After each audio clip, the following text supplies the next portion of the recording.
We're live again. This is a D'Acquisto guitar on the neck jig.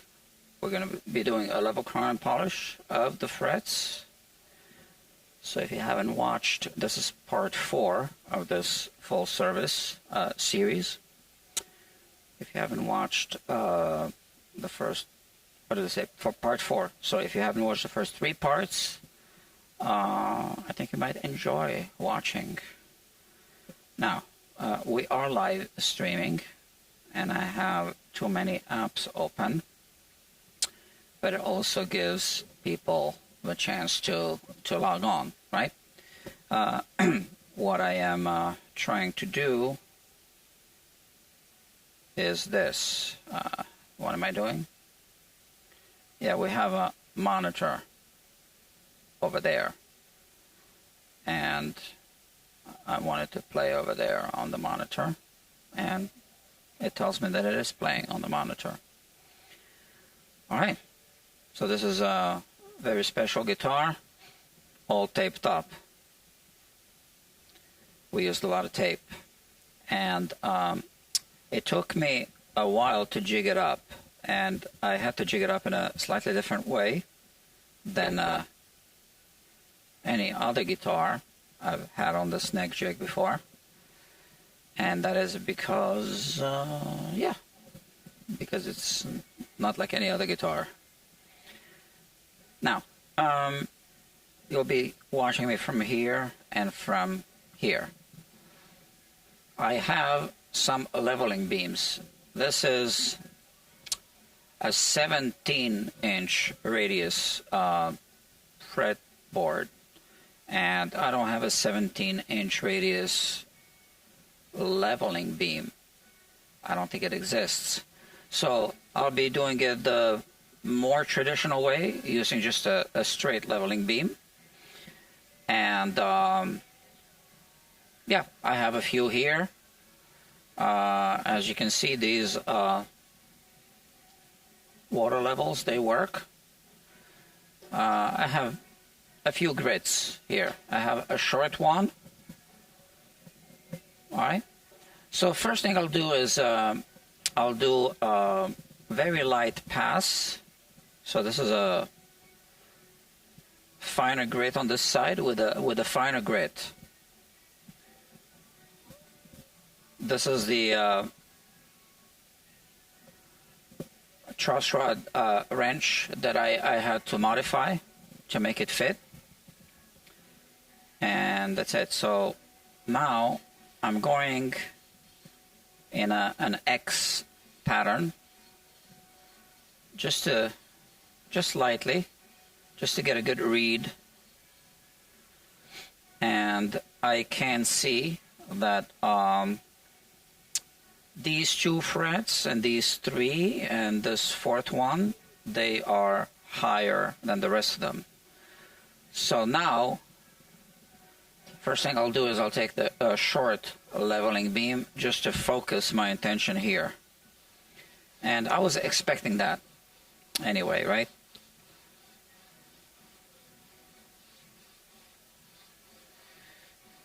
So it took me about an hour to jig it up.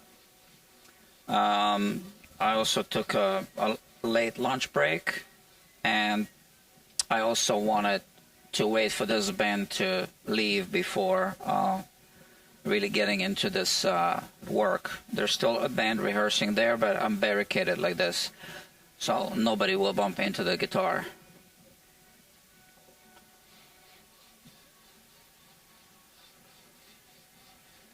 So this is a piece of granite.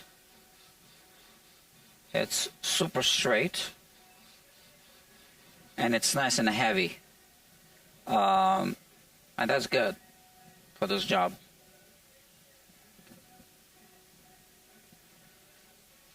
I don't know if you can hear the rehearsal. A band is rehearsing over there. I hope I don't get copyright strikes.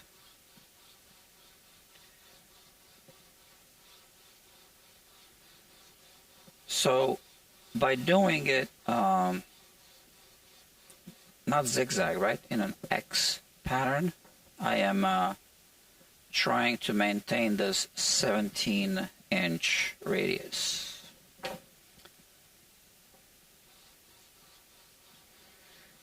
And, you know, I'm also discovering here that actually there is a low fret right here. I'm not sure which fret this is now.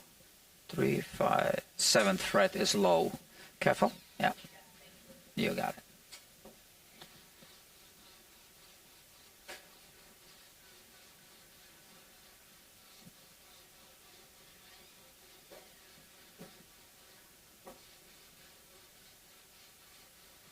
So I think you're noticing that I'm not going up and down like this. I am doing a different technique.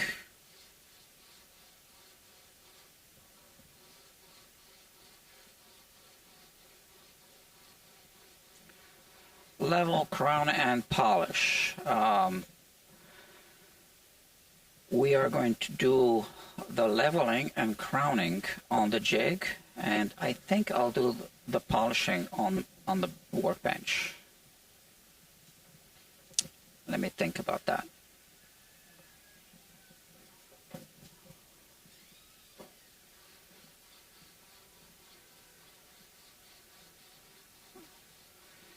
So I'm doing this on a Saturday. It's a relatively quiet day here at the studio. Music Makers NY. Bob Elliott's Music Makers NY. Yeah, weeknights can be busy. Not the best environment for a guitar like this to be exposed.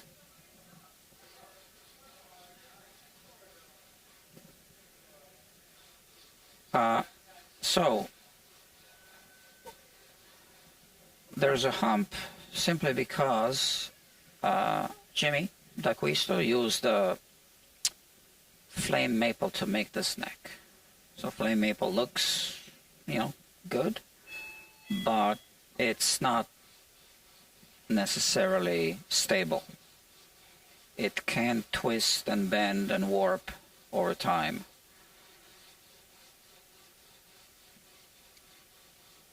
Okay, so now I'm doing this very lightly. I'm really just using the weight of the somewhat heavy granite leveling beam. Now I want to take another read of the topography of the fretboard, of the frets. And now I'm hoping to see some work being done on the other frets, surrounding frets, adjacent frets. Not yet here. So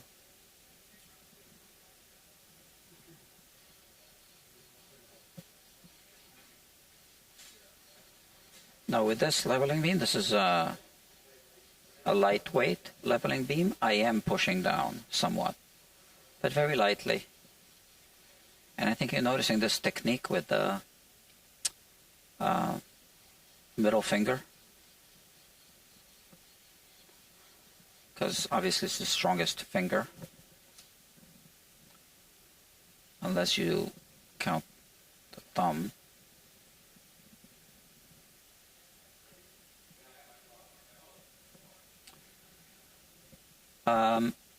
I think it's starting to hit the 3rd fret. It's kissing the top of the 3rd fret, which is good. I want to remove as little material as possible.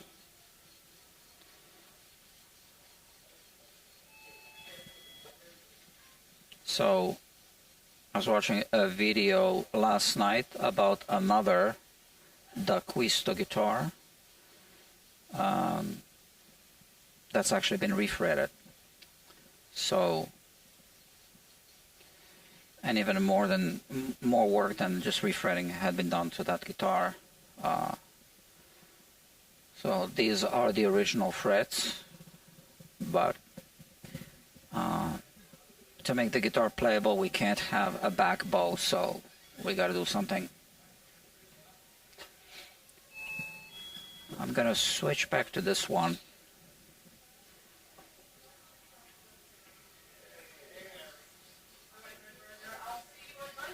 The 7th fret is still a bit low between the B and high E.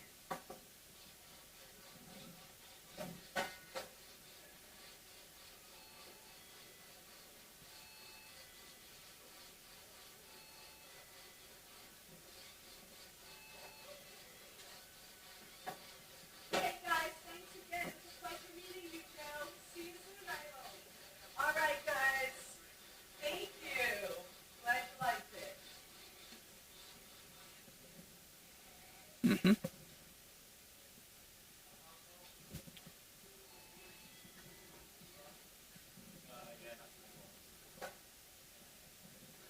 We don't want to be aggressive with this guitar for obvious reasons.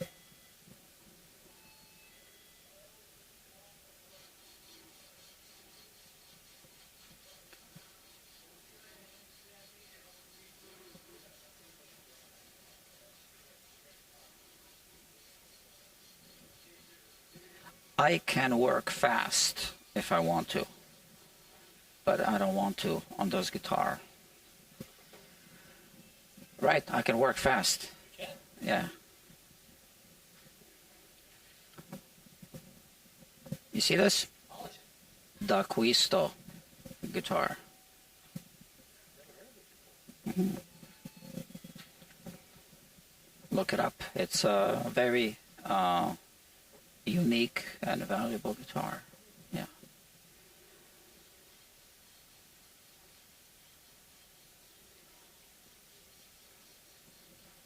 Made in NYC. On Long Island, I think. Yeah.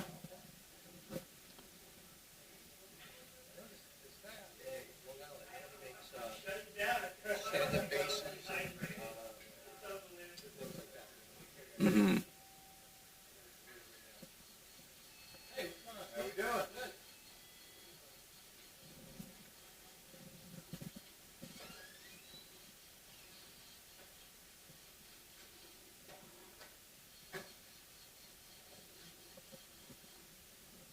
Yeah, that 7th fret is still a bit low. I wonder by how much. Oh, you're on YouTube, by the way. It's live streaming.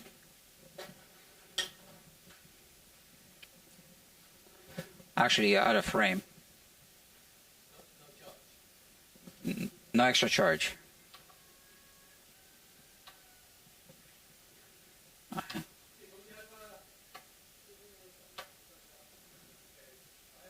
Okay. Not much. Yeah. So these frets, the first 3, are a bit lower, which is why this one is rocking. So it reads high because this entire portion is high, right? So, no, this one.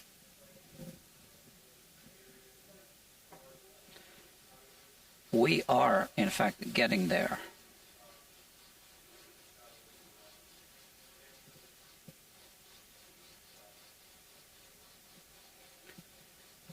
I don't think this guitar will have a lot of relief in the neck. In order to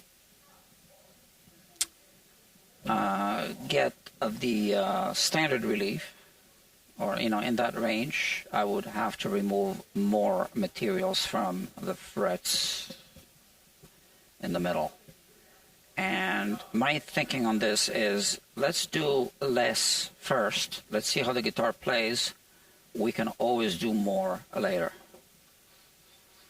But we can't undo this job, right? So I'd rather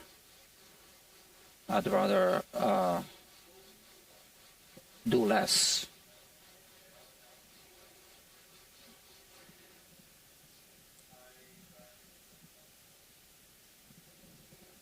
that's the agreement I have with the customer. Let's do less, and then we'll see.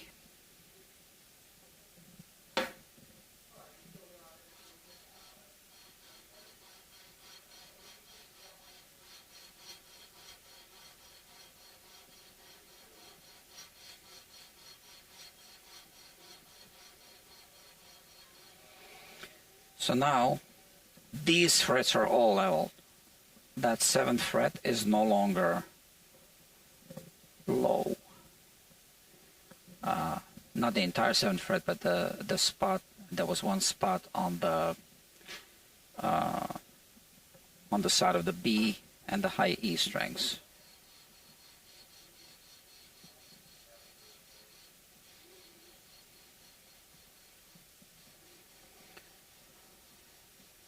So the hump is technically around here,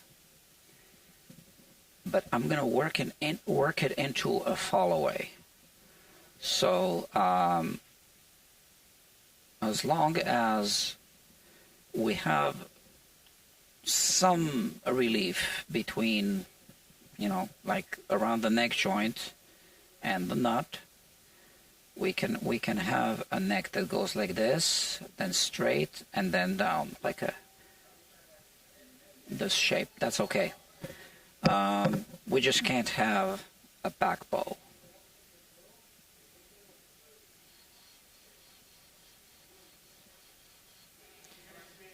And if it's completely straight, as long as it doesn't get into a back bow with temperature and humidity changes, that can also work.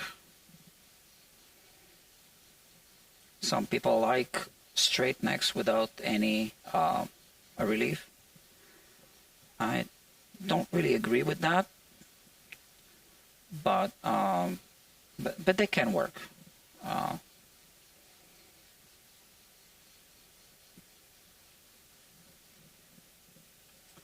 This guitar will be played in the style of Freddie Green. Now, Freddie Green used to have a really high action on his guitars. So, on his guitars. But that's not how we're going to set up this one.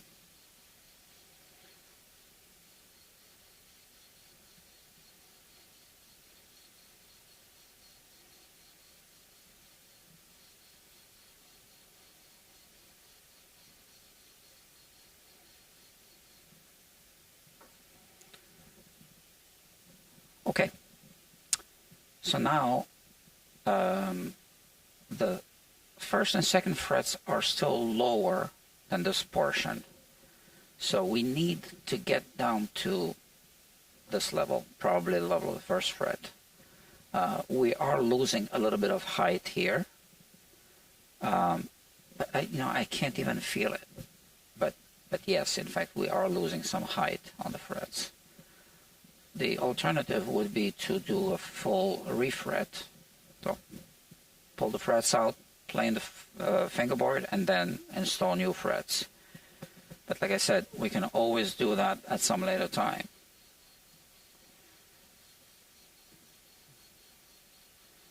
And at some later time, this guitar will need a refret, like all guitars do.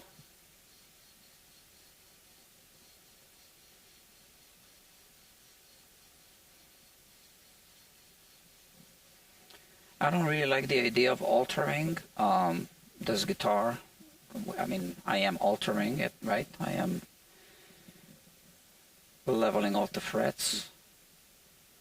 But now it's finally going to be played. So it needs to be played, it needs to sound good. We can't have fret buzz. It did have some fret buzz, right? Obviously. When I first saw it. So when you have a back bow, depending on the severity, you might not be able to resolve it with setup adjustments.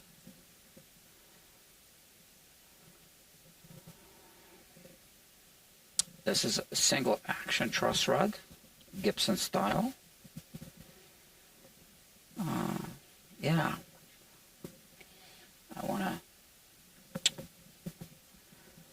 do this. Let's see. Yeah, I can see that back bow. So the board is going to have a back bow unless we do something else.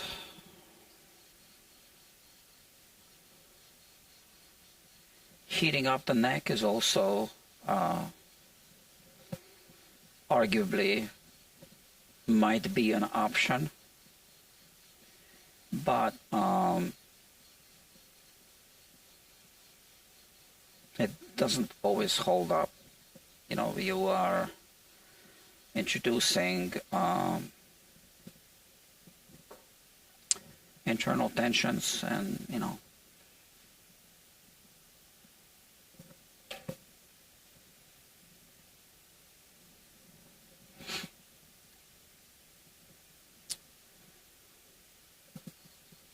yeah.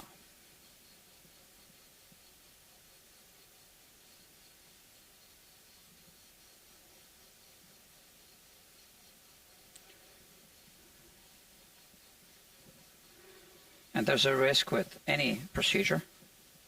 So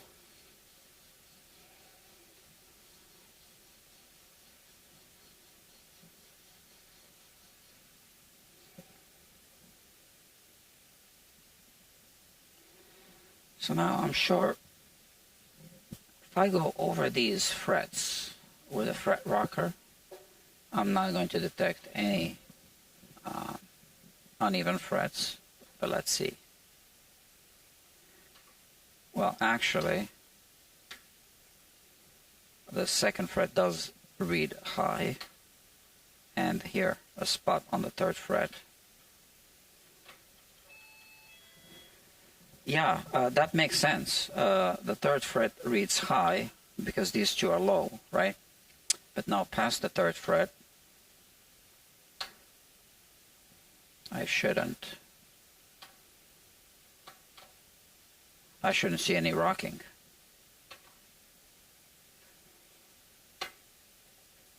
Here it starts to rock. Okay, so this is where the follow-away starts at the neck joint. These frets are still all marked in red, so I know this is going down that way, like we talked before. Yeah.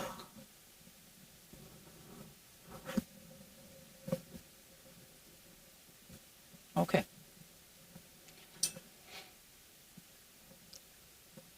It'll be this way. Right.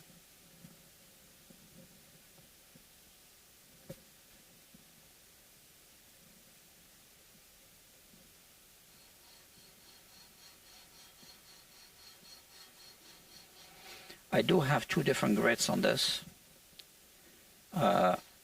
Now I'm using, and they're both very fine grits, but now I'm using the coarser one. I just want to remove more material with less strokes.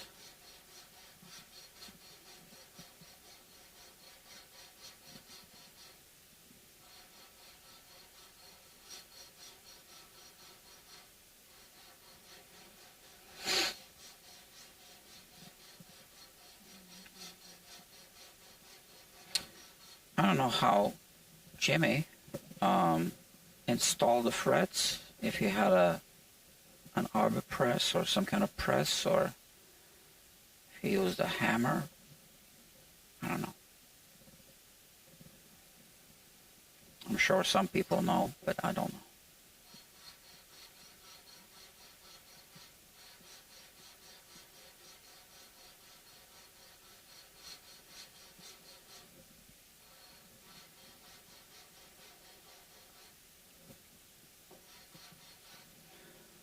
I saw that band left. I don't think there are any more customers here, which is good. with a project like this. So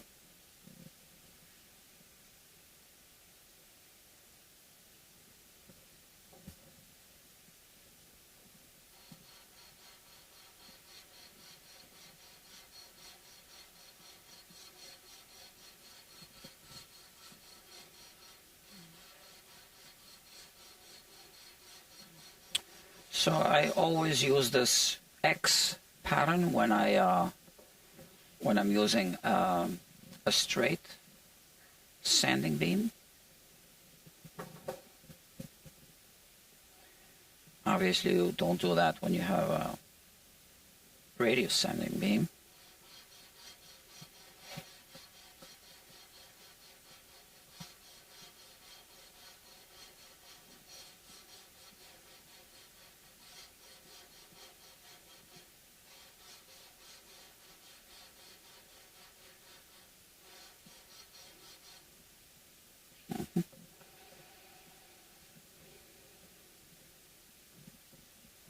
Second fret is still low.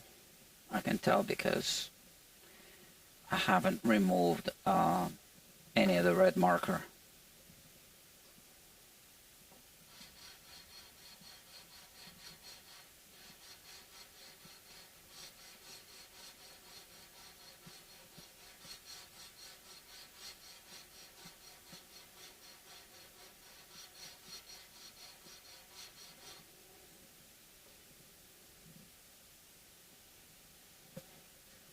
All right.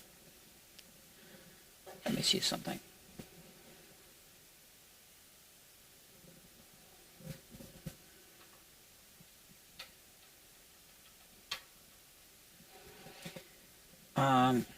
Yeah,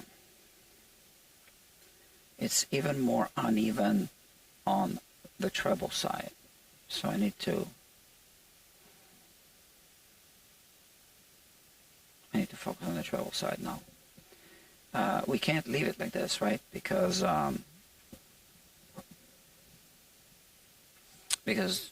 when you play the second fret, if the third one is too high, depending on how high or low the action is, it'll buzz, right? And I can't just touch up the third fret because it isn't the third fret that's high. It's this entire section from the third fret to the neck joint. So that's what we're working on.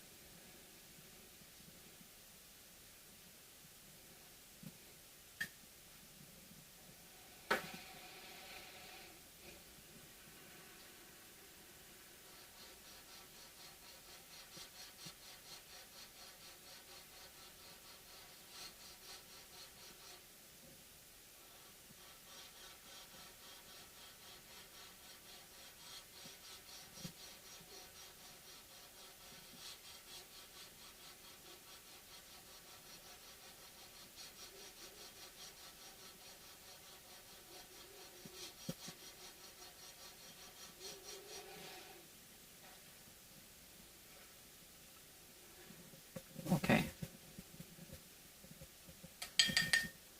We are removing microscopic amounts of metal with each stroke.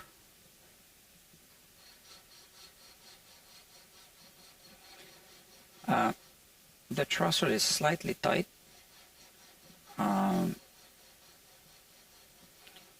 So that the neck is put even more into a little bit of a back bow, so that when we release the truss rod, we create a little bit of a relief. So that's really how I hope to be able to add some relief to this neck.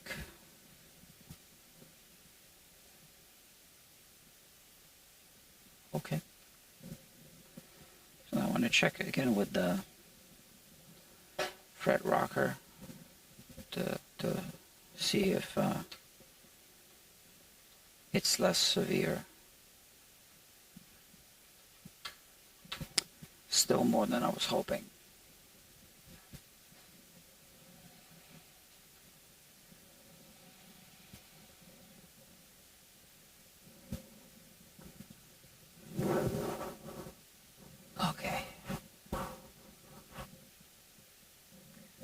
can definitely see that back bow. It's got more of a back bow on the treble side than on the bass side. That's the problem.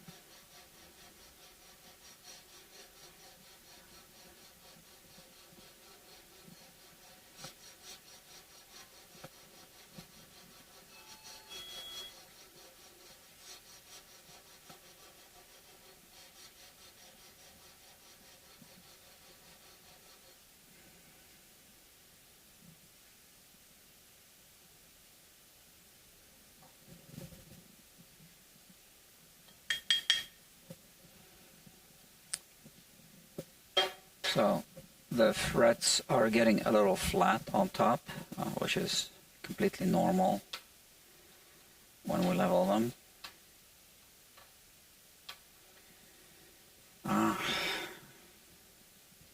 But they don't feel low. I do want to take a measurement. So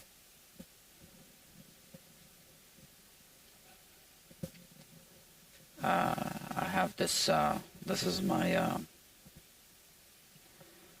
dial indicator. Yeah, I use it to measure fret height and also to measure string height at the nut. Yeah, so I'm going to use it now to measure the fret height. Although the fingerboard is taped off, so I need to take a measurement of the tape to kind of compensate for. Basically, I need to add that number to the number that I'm going to read off of the dial indicator. And right now, the battery is running out. Come on.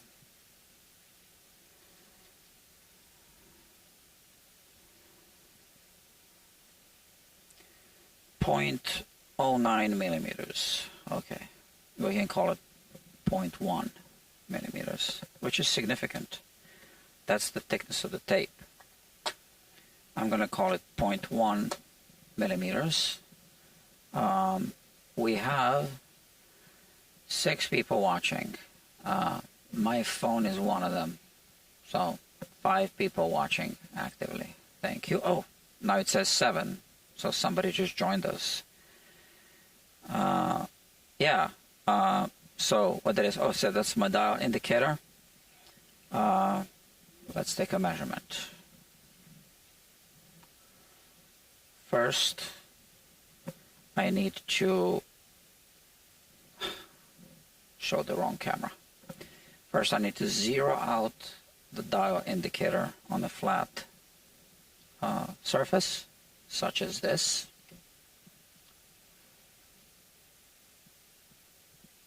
Okay.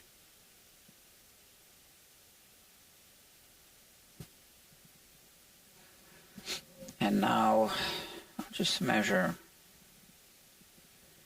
right here.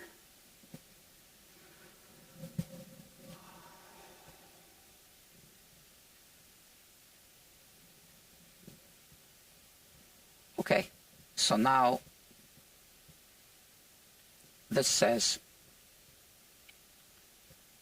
0.9 millimeters, but I need to add 0.1. That's the thickness of the tape, and that means 1 millimeter. So that's actually fine. Same thing here. This is 1 millimeter. So it's 1.1 if I add the tape. Same thing here. So the first 3 frets are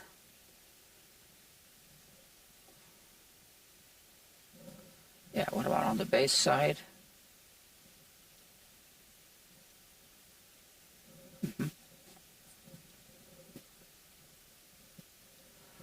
Okay, that makes me feel good. All right, so I can remove more material so that we get better results.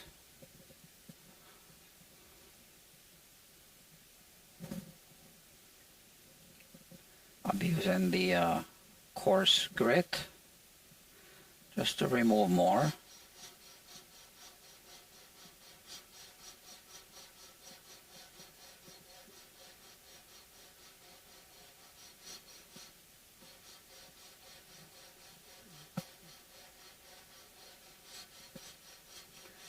So we have a few viewers now watching. This is a D'Acquisto guitar.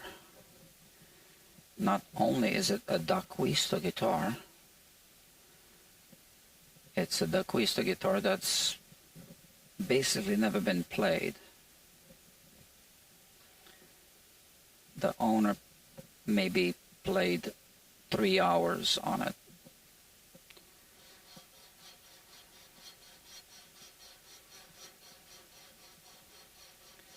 But it did develop a back bow due to the fact that Jimmy D'Acquisto used flame maple for the neck.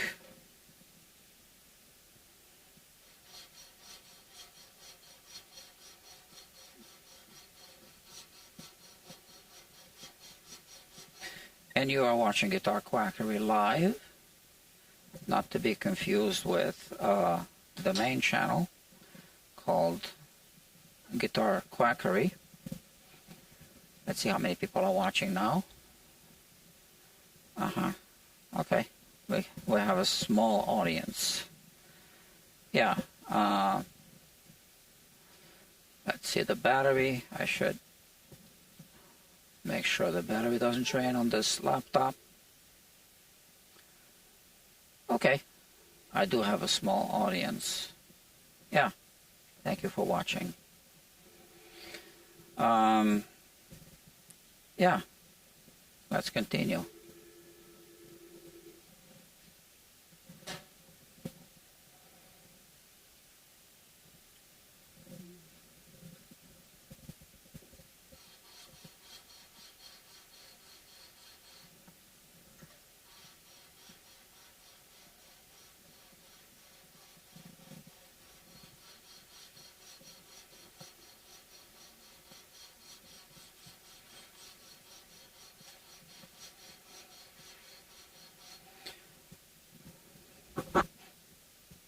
Yeah.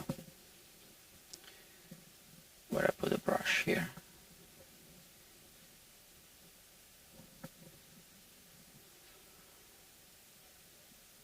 I'd like to think that I'm almost done leveling. Yeah, interestingly, it seems like I am hitting the first 2 frets a little bit with a grit. That happens because often the grit is more worn in the middle and not so much here and here. So this means that this is actually a little bit lower and this is a little bit higher. And then this can hit the adjacent frets a little bit. So this is why now I am going to do it this way.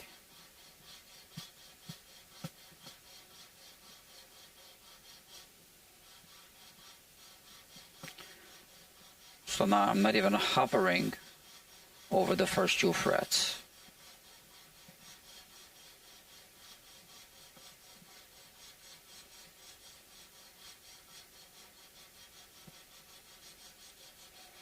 And I'm focusing on the treble side because there's more back bow on the treble side than on the bass side. So, okay.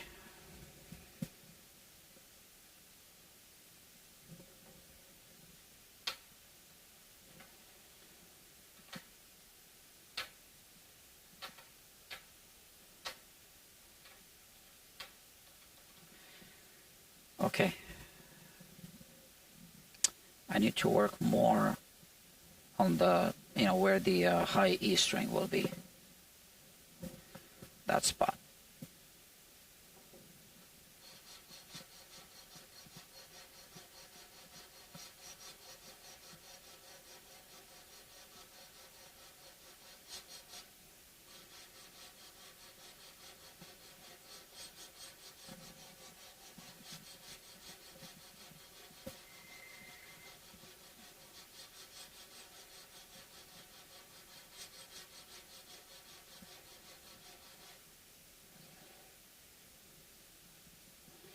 I just realized I was expecting a message, so let me check. Sorry about that. Okay. Actually got a few messages.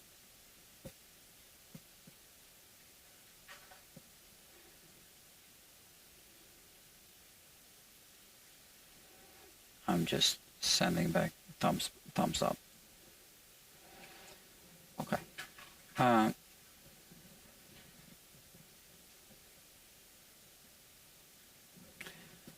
Let me measure the height.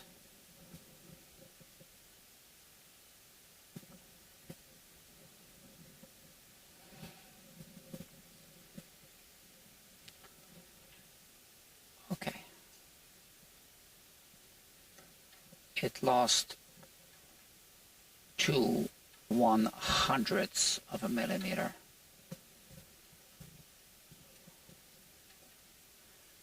In height.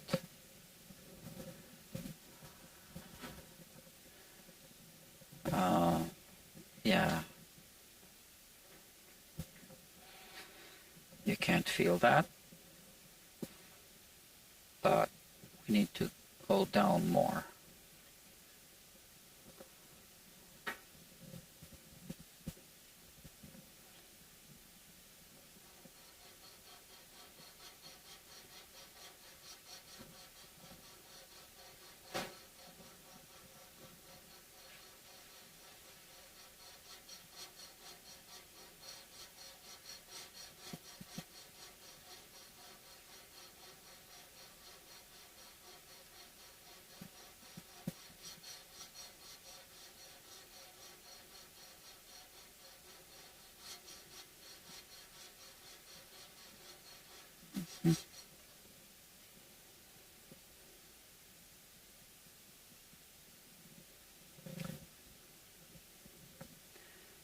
Yeah, I can see some very light scratch marks on the second fret.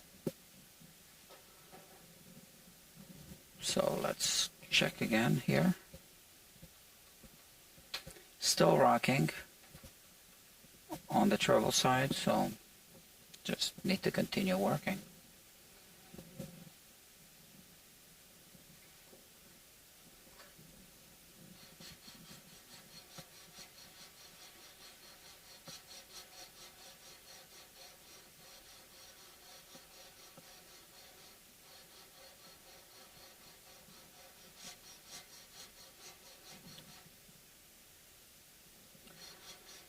I think I've been streaming for about an hour and a half now.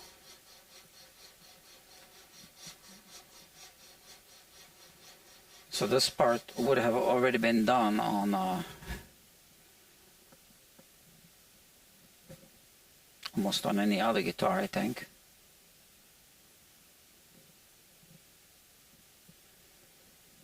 What can I do?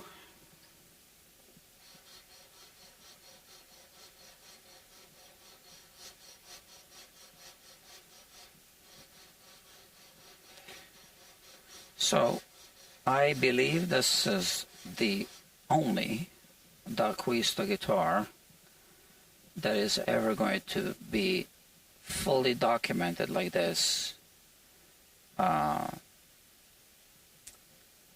in terms of the first work that had ever been done to it after it left Jimmy's workbench.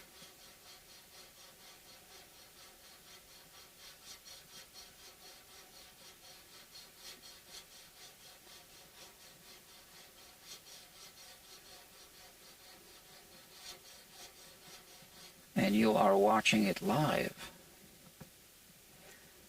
Others will be watching replays of this, but you get to see it in real time with a slight delay, which we call latency.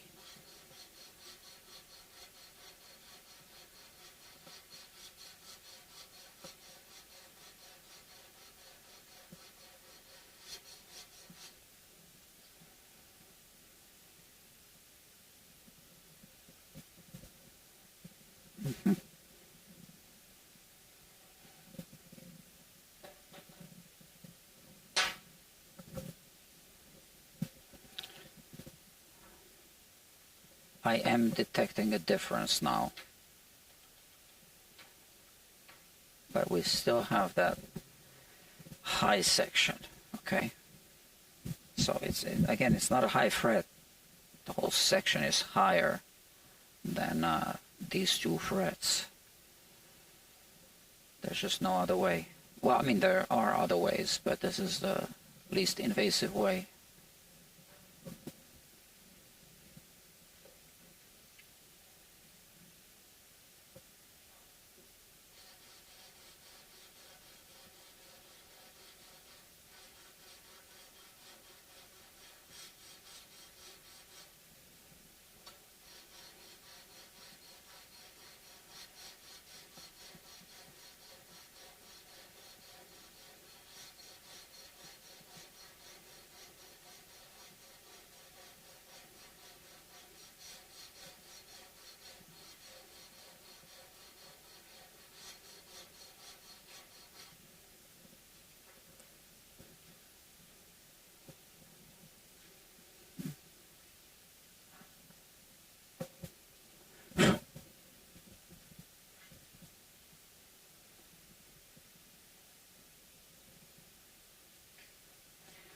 Well, the frets still feel good, all right?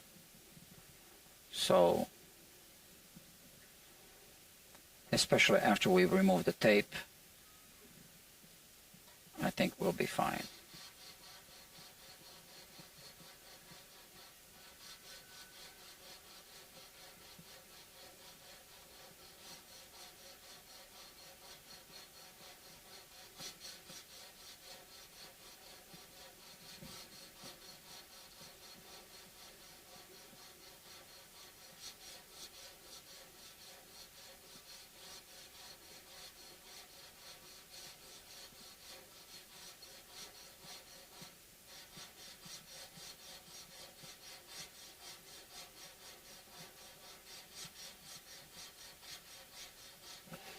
Yeah. I can see the powder.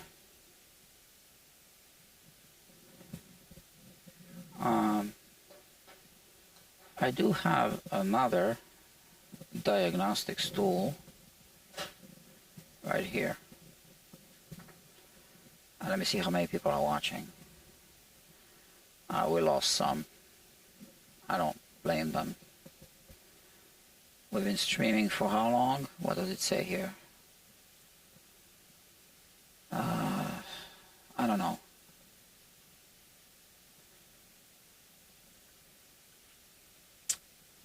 Okay.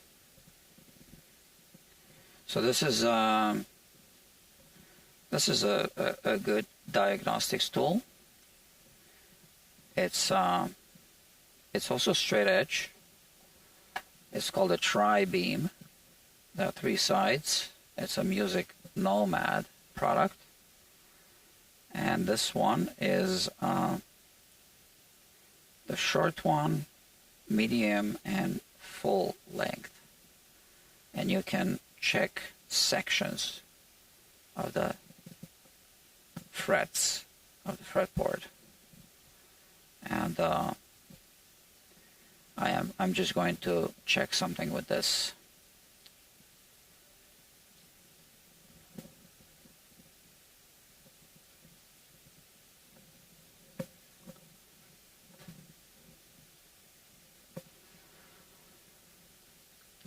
Okay.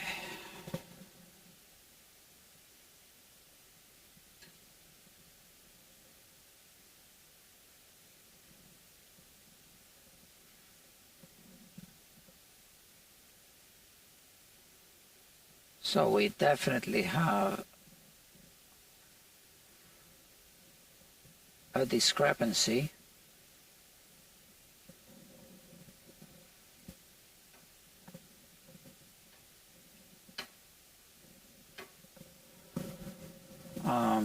But I think that this is solid, right? And now I want to use a feeler gauge to check, where am I here?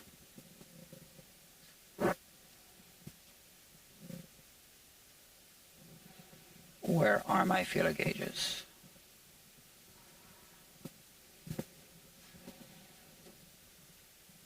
They're exactly where I left them.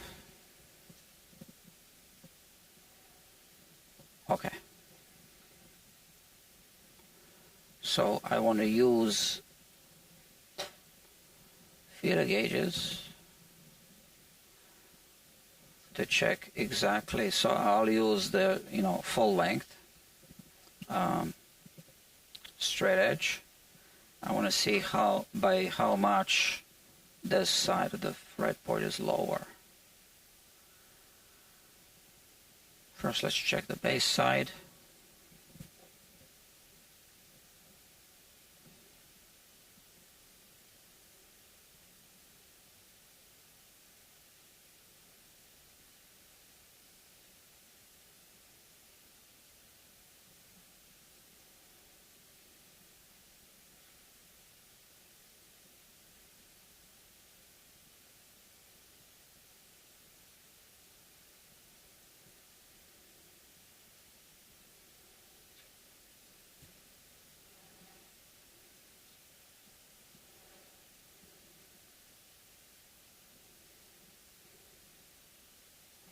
Okay, first fret 5 1/1000 of an inch, second fret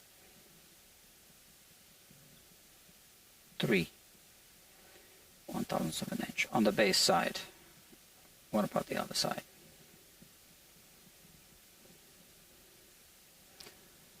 So let's start with 6, it's passing, 8 isn't. So 6 1/1000s and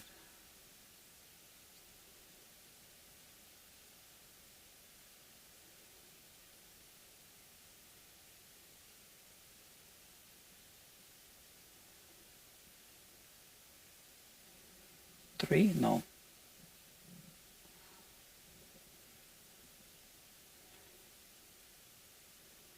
Not really, must be 2 1/1000s. So 6 1/1000s, here we have 5 1/1000s, 6 1/1000s. So 6 1/1000s of an inch, that's our measurement.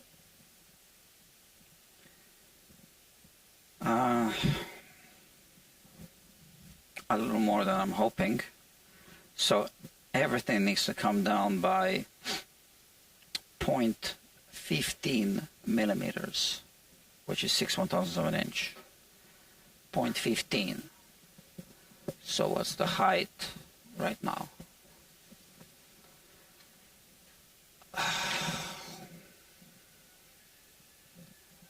Okay, so I'm doing a quick calculation. We are at 88.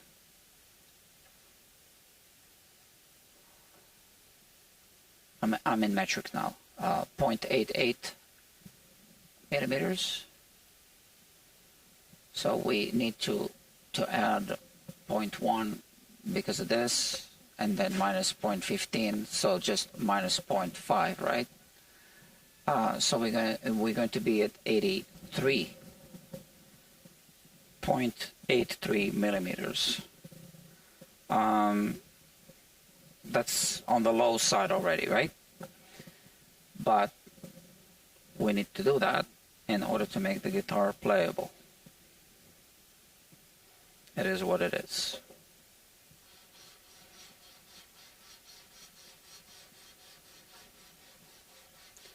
Otherwise we'll have fret buzz.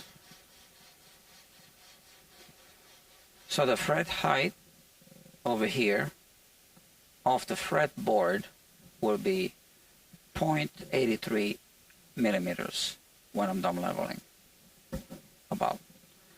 And the fret height here will be whatever that fret is now. It's over 1 millimeter in height. 1.1, I think.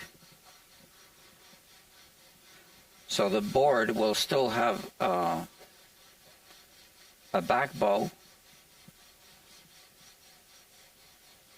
but the back bow will be corrected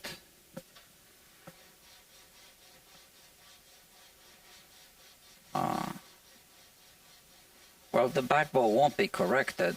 It's just that the frets will vary in height, so there will be a back bow on the board, but the tops of the frets hopefully are going to add up to a little bit of relief.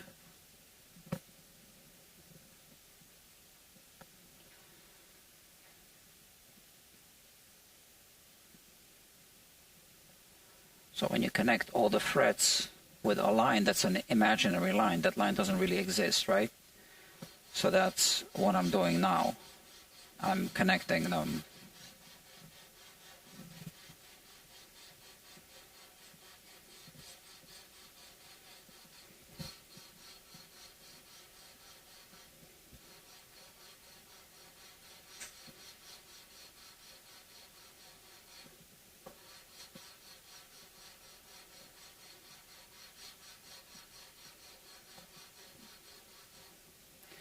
I'm definitely hitting the second fret.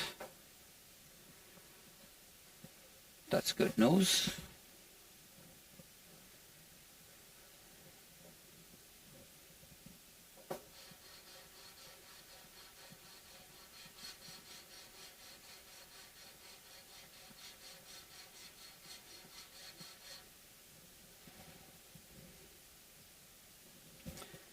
And I wonder if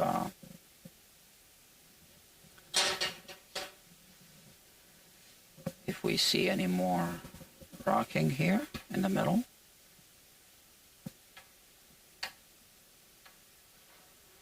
Just a little bit. Okay.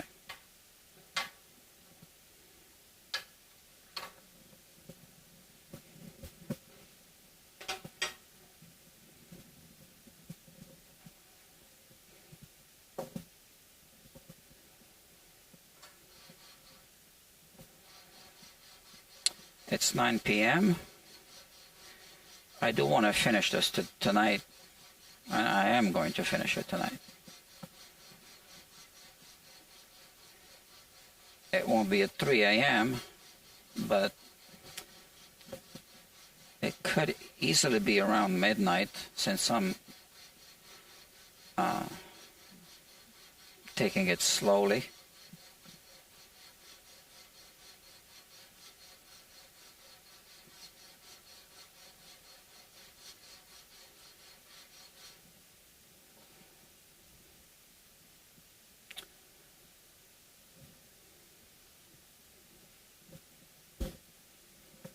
So I can see that I'm hitting the first fret, but again, I don't know if it's because of the wear of the sandpaper.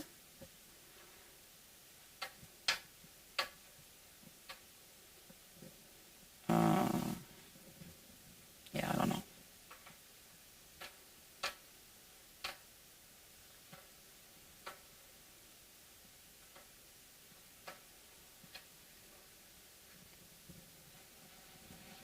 I think so.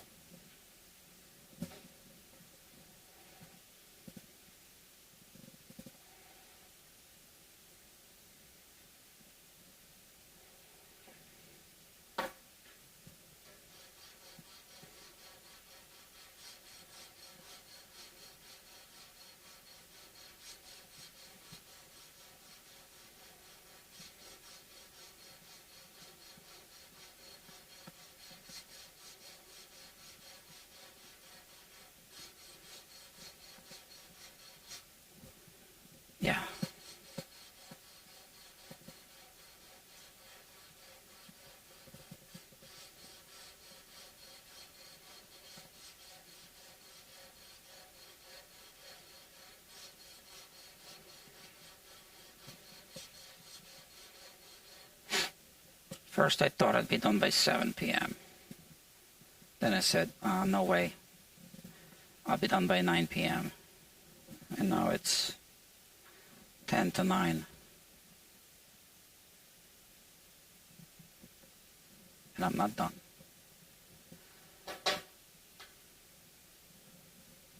Yet.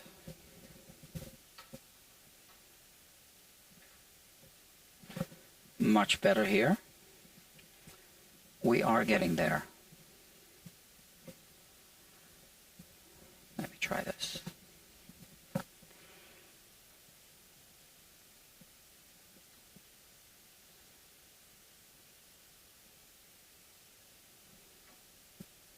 Okay, much better. I'll make a video about this one day, explain how this works. Right now I can't get into it really.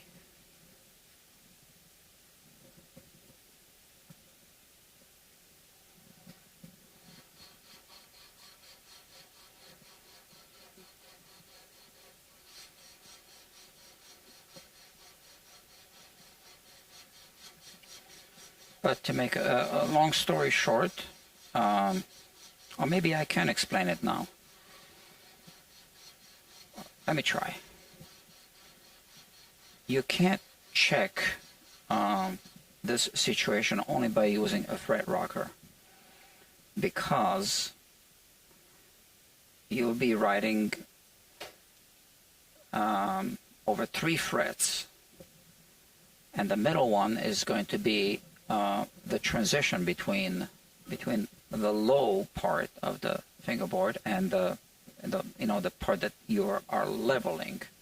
So you need a longer leveling, straight edge that is flat across these frets which are leveled, and then you project that line over the low fret, and then you tap it down, you tilt it down, and you see if there's a gap, and then you can measure that gap with a straight edge.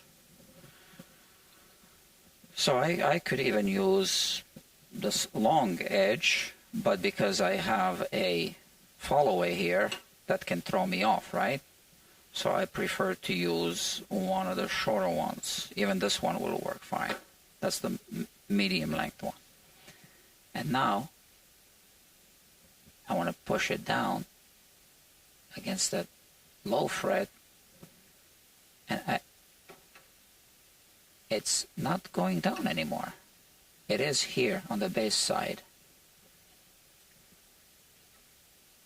Okay, what about if I go over the first fret? Yeah, it's going up and down. So I still need to go down, and then you're leaving? Cool. So upstairs is locked, yeah? Yeah.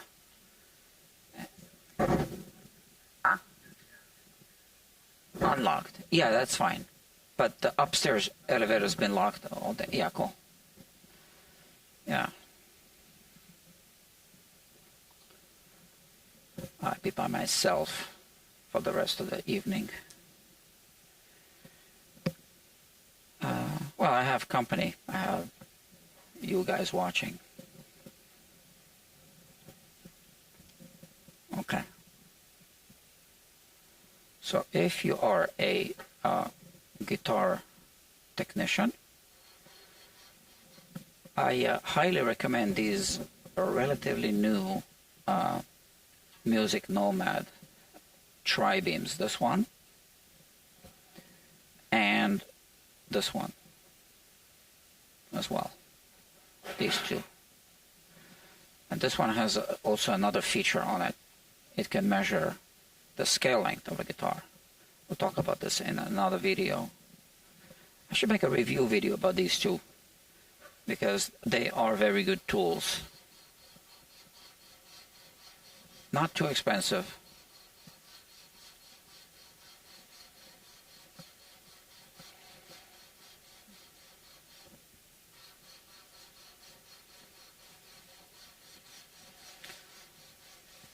So now I wonder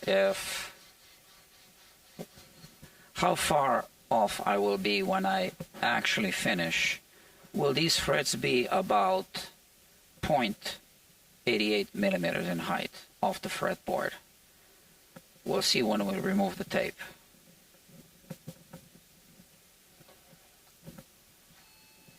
Yeah.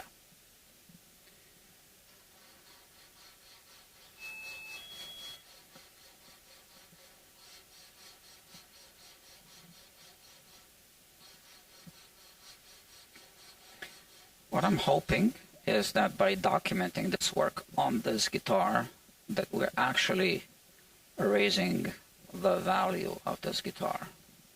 We can't leave it like this, right? Because it's not playable.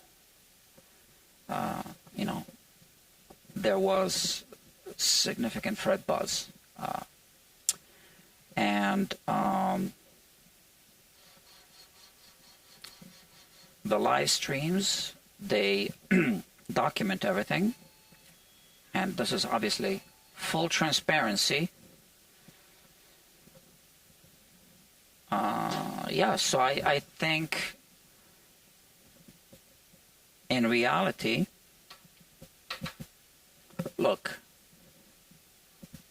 not even with the, just a little bit here. And I know the entire section is high, right? But yeah. So in reality, all instruments require work periodically. All those $1 million Cremona violins have been worked on. And they are still valuable. It's just part of the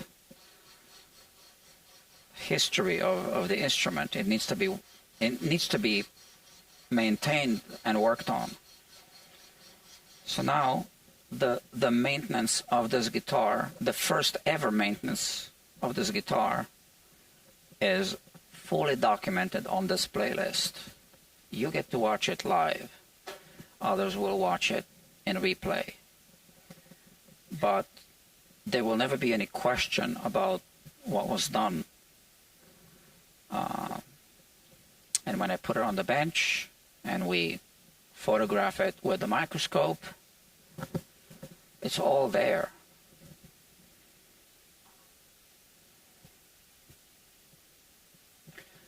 Okay, I'm happy to see this. The second fret is good. Now the first fret,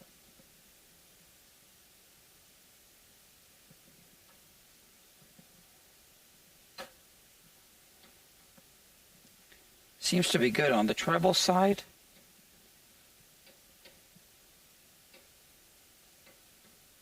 Or am I just not pushing down enough? No, it's still a little bit low. Okay. What was I saying? Yeah, so this guitar gets a custom modified truss rod wrench, and the service is fully documented. Nothing is skipped.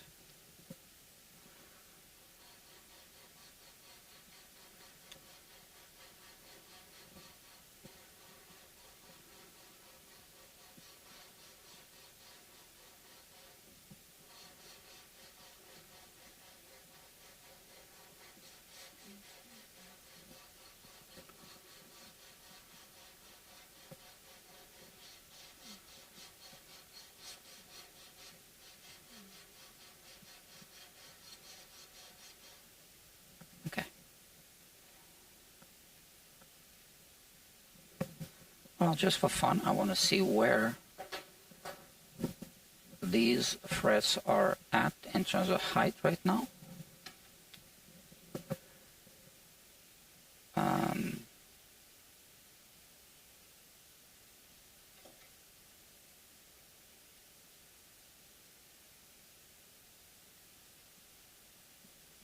What is this, 90? So I'm adding 10. So it's 94. 94, 95. Yeah, so 0.94, 0.95 millimeters. My estimate is that it'll be down to 0.88 once I remove the tape. We'll see. How does it feel? I can play this guitar even with the tape on. So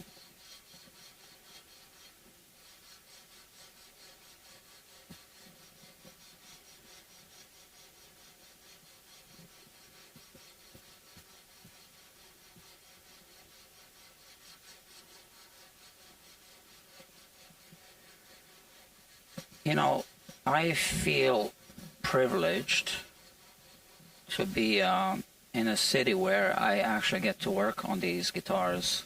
Look, there's a mosquito. That's quite something.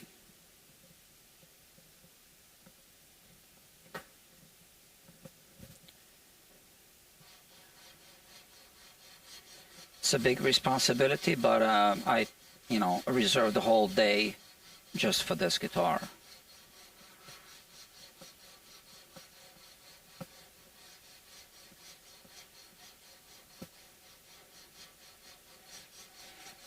I know a lady that works on, you can check her out online, Iris Carr, 2 R's. She works on valuable violins. She's British, and she might take a violin and work on it for 2 years before, it's ready to be back in the hands of the player.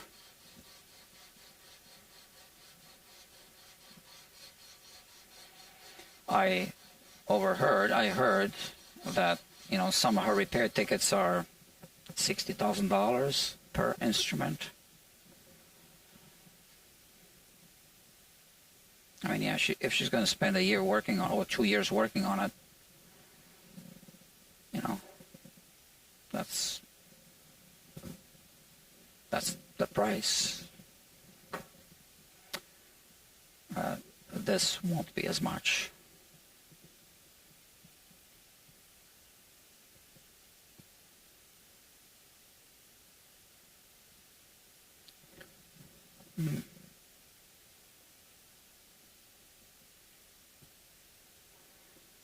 I am happy. And here, a little rocking. Okay, good. So what we do now is we just hit the bass side.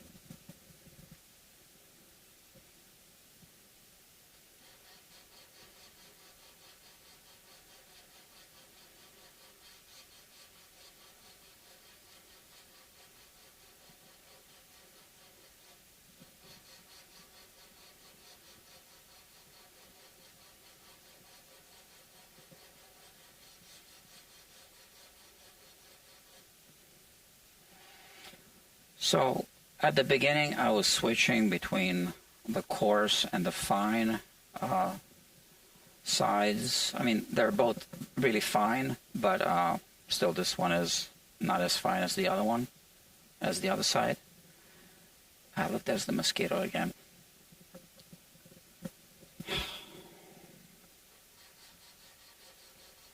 Now I'm just using the coarse side.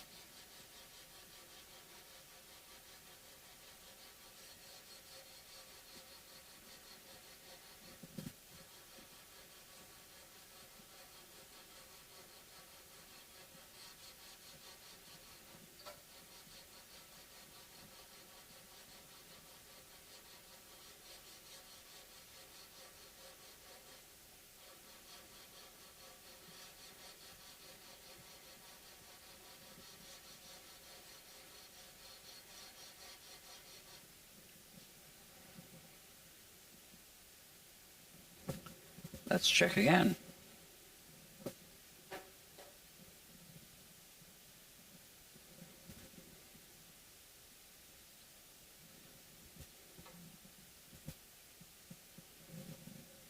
I like it.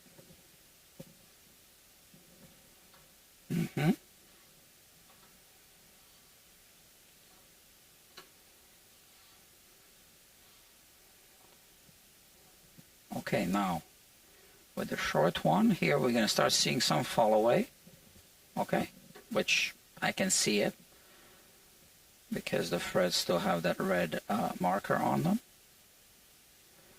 But the fall away starts here on the treble side. It's kind of diagonal. Good. All right, so now let's check everything with the short one.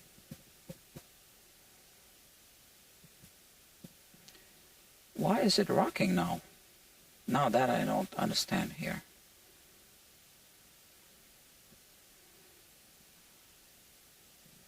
Yeah. So I was pushing too much here. So I do need to take off more material here. Okay.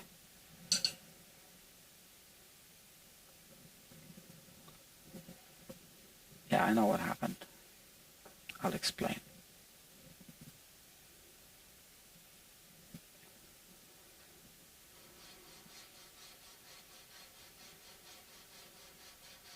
Leverage happened.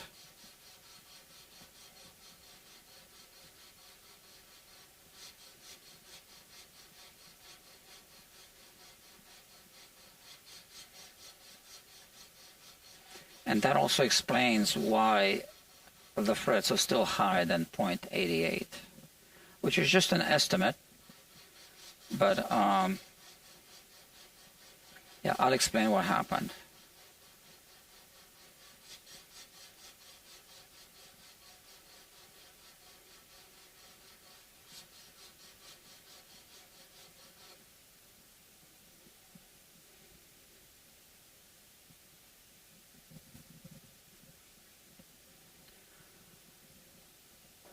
All right, we have this tri-beam, and here, this one is this in autofocus? No, it's in manual focus. Okay, now it's in autofocus. Okay, so this one from my thumb to this thumb is 6.5 inches long, which is 16.5 centimeters. This one is 12 inches long, which is 30.5 centimeters. So I was using this one, the 12-inch long one, and then I detected rocking here. So what happened was, oops, leverage threw it off. I bumped into the humidifier. Here, when I placed the 12-inch long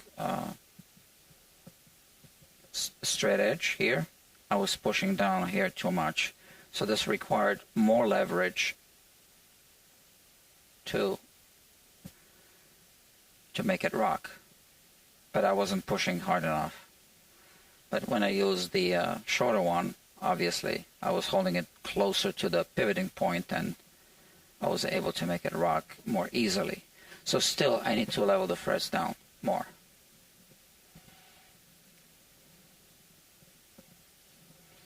So we just continue. I can see there's an audience there. Why don't I check the battery power? Also, yesterday I was streaming another project, and my transmitter ran out of juice. So now, testing, 1, 2. Yeah, it's working. I think you are hearing me. Let me see here. I have the controls here. Yeah, I can see. 8 people watching. One of them is my phone, so 7 actual people watching. I hear and see YT party tonight. $35, not bad. $35 for what? $35. Oh.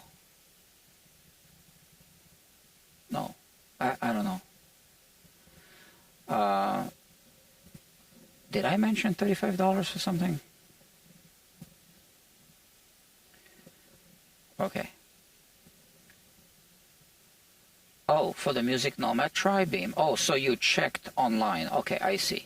Yeah, no, it's really a good, you know, no complaints there. Okay. It's not expensive. It's a great tool. It's not for every job, but it is for this job. Okay. I need a sip of water. Yeah, sorry.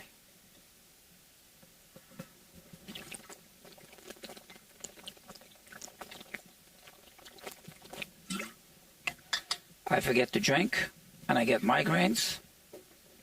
Then I forget to sleep, and I get migraines. Okay, and I have an app that logs my water intake.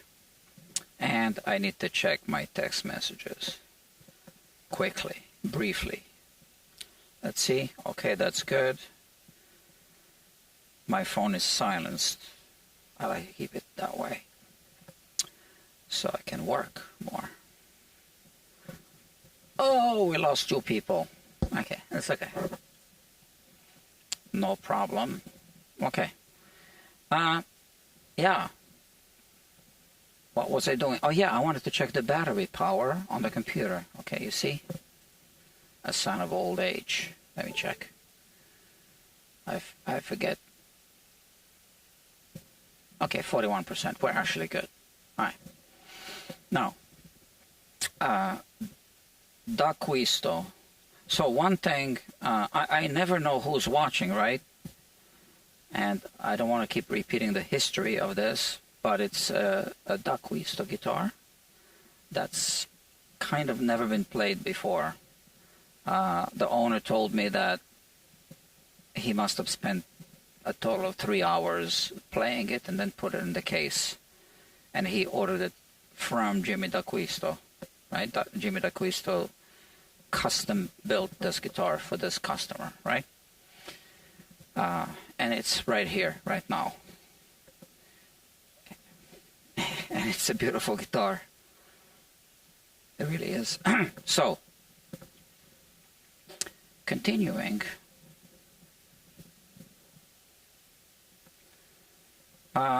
Yeah. I think the owner of this guitar might also be one of you watching this right now. So you're hanging out with the owner of the guitar as well in this virtual world.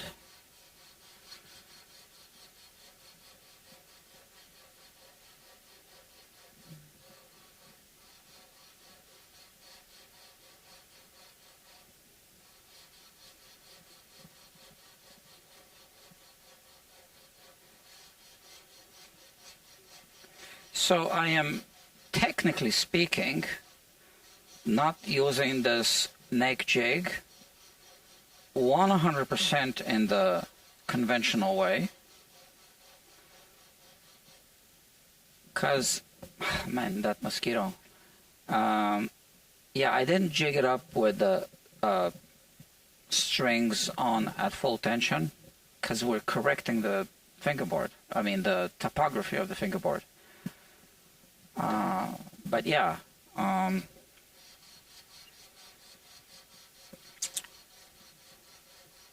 you can use any tool in many different ways to accomplish something, right?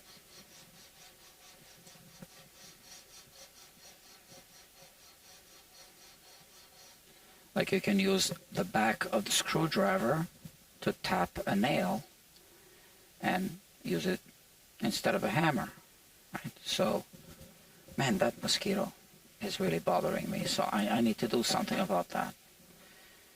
And I do have a deadly weapon here. Okay. There. Okay.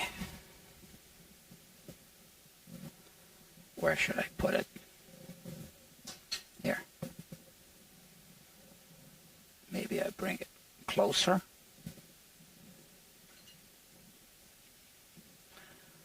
Or maybe I need a holster. Okay. Yeah.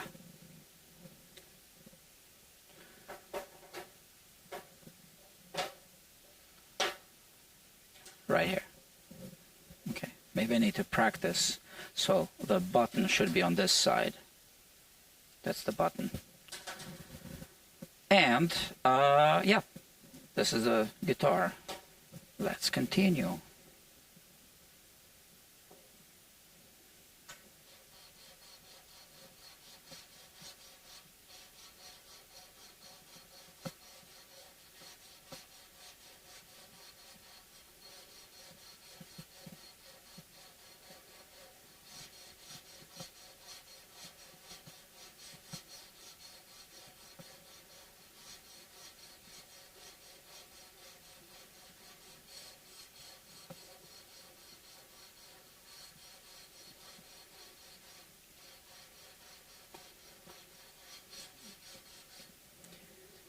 I did have a helper here today helping me. Just keep an eye on the guitar in case I need to walk away or something. He was right here outside. Just an extra set of eyes. But now everybody left, so I'm good.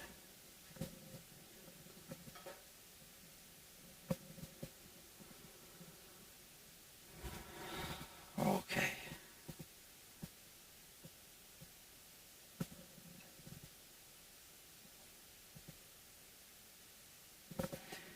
Yeah, still a little bit. Let's take a measurement with the feeler gauges. You'll see better from this angle. So what did we have? 5 and 6 1/1000s, right? So let's start with 5 on this side.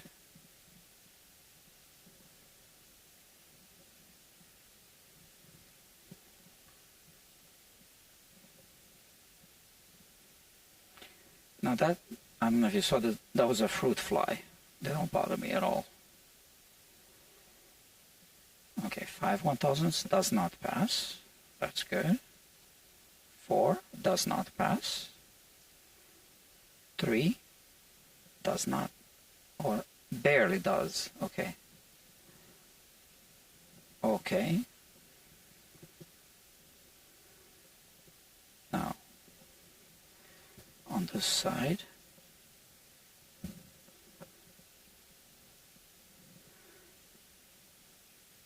three 1/1000s passes. 4 1/1000s barely. Okay. 4 1/1000s is 0.1 millimeters. And how high are these frets here?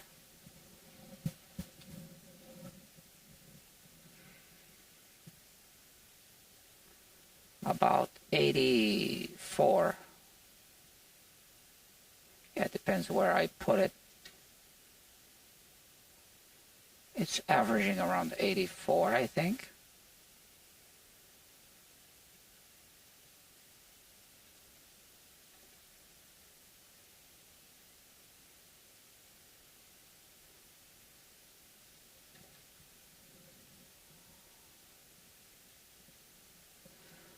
So it looks like they will be slightly lower than 0.88 because I need to remove 0.1 millimeter from all these frets from this side in order to get to this height.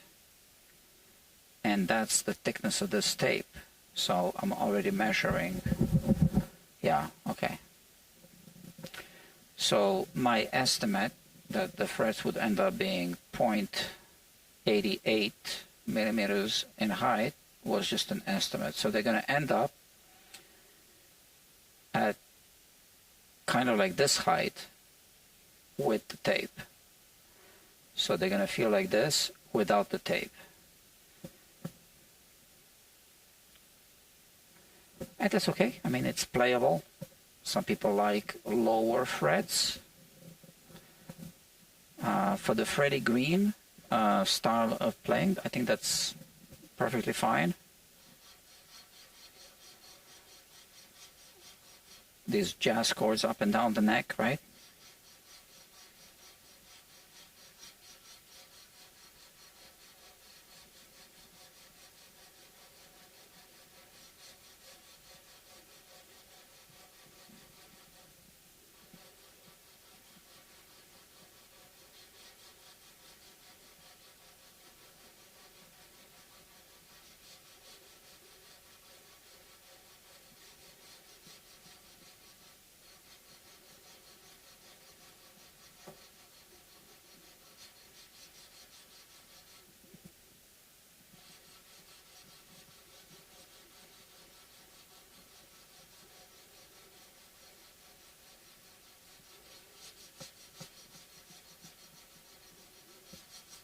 I can put links to these tools, Amazon links,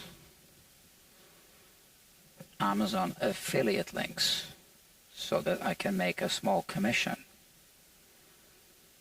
at no extra cost to the buyers.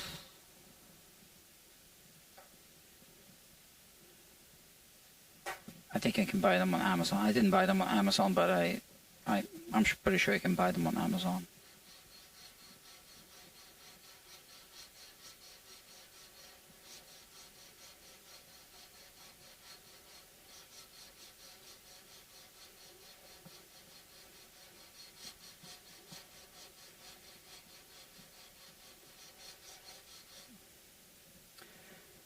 Yeah.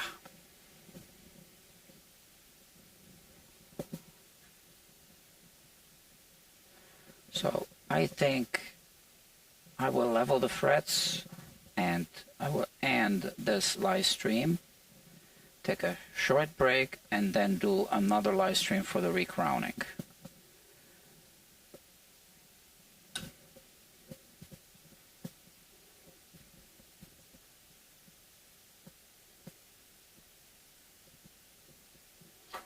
Let me try the short one.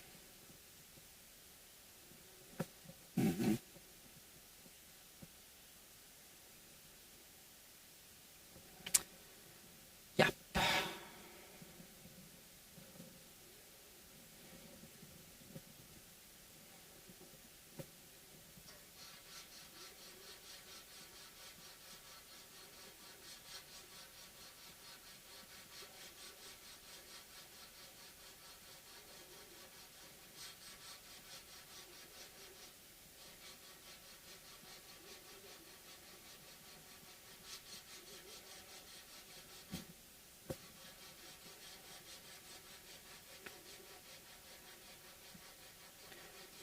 We need to do a quick nut repair as well. I'm not sure if we'll have time to do it tonight.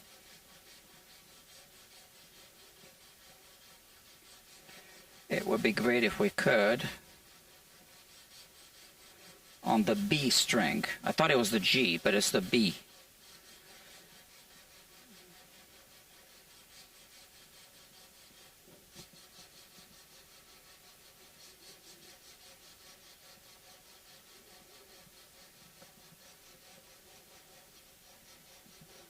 So the setup is going to be pretty easy on this guitar. I mean, there's no saddle compensation adjustment, the so-called intonation adjustment, right? You can't move the individual saddles back and forth. We're going to put the whole bridge where Jimmy put it. I'm just going to double check that it's in the right place.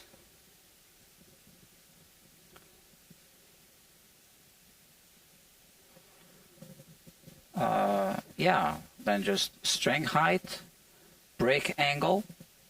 I don't need to adjust it because Jimmy did that already.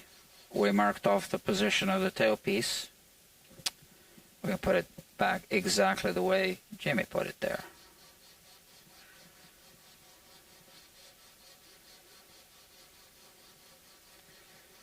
I'm just going to assume that he knew what he was doing, right?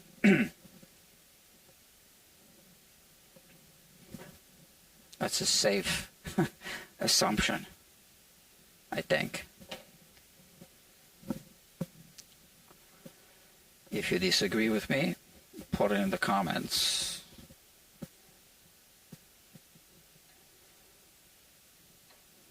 So it's still rocking just a little bit, not much. Yeah.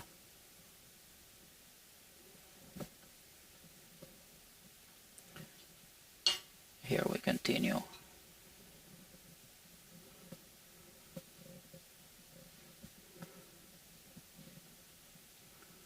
How about I push this here so that you can see the Guitar Quackery logo, the entire logo.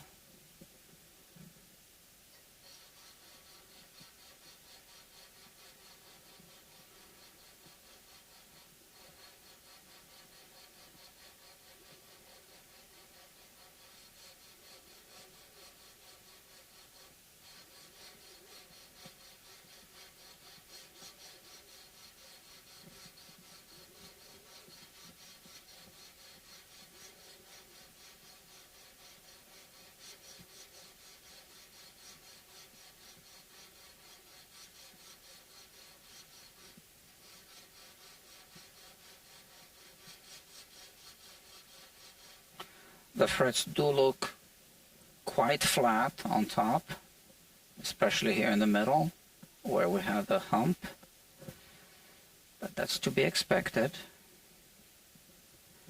I've seen it before. And once again, quick check.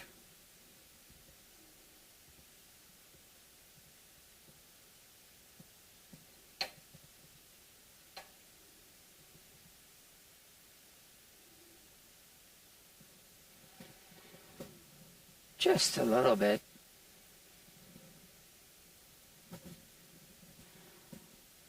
Less than the thickness of a human hair, I think.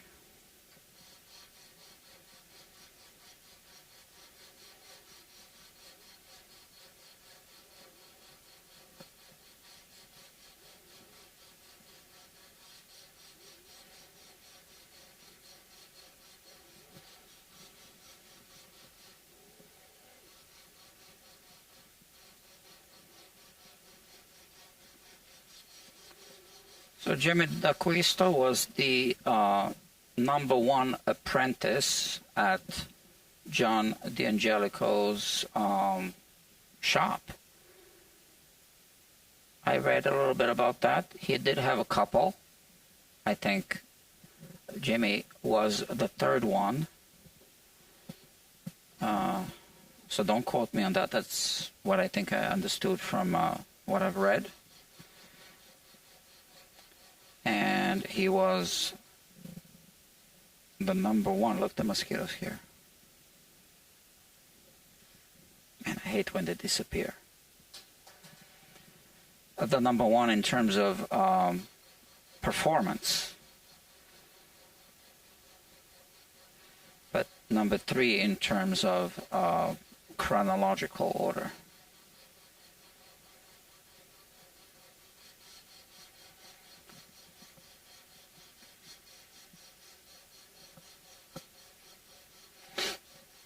And I think I've read somewhere that he finished building the last 10 D'Angelico guitars after John passed away.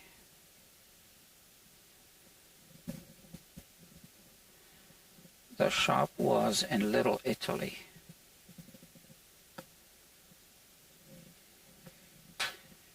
I don't think the building exists anymore.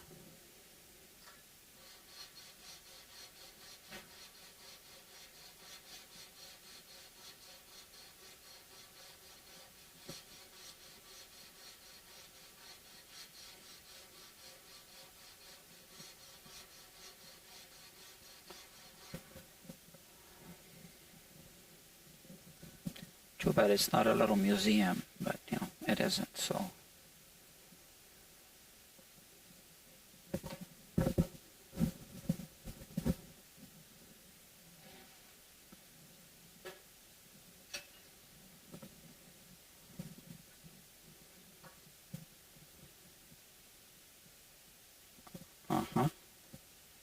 I wrong again?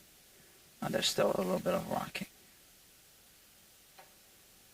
I'm detecting a little bit.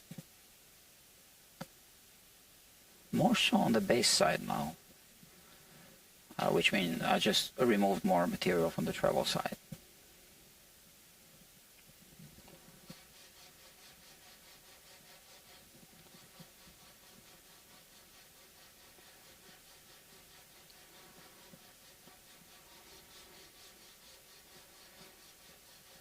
So I looked up the pronunciations of D'Acquisto and D'Angelico. So D'Angelico should be pronounced D'Angelico, but D'Acquisto, Jimmy D'Acquisto, pronounced it. If you watch that documentary on YouTube, he did pronounce it D'Angelico, and it's just Americanized. So technically speaking, it's D'Angelico. Di Marzio is D-I Marzio, right? It's not D apostrophe. And Daddario strings, some people pronounce it Diadario. It's wrong, right? It's Daddario. So it should be pronounced D'Angelico, but it's been Americanized into D'Angelico. But D'Acquisto, that's how Jimmy pronounced it. He actually mentions the name on the headstock in that documentary. So I believe that's how it should be pronounced, even in Italian, without it being Americanized.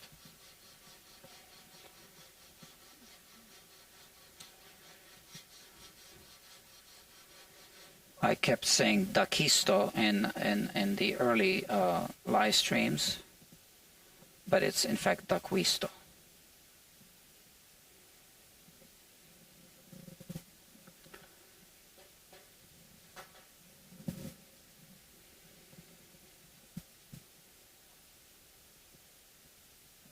But I've heard people pronounce it D'Acquisto, D'Acquisto, D'Acquisto.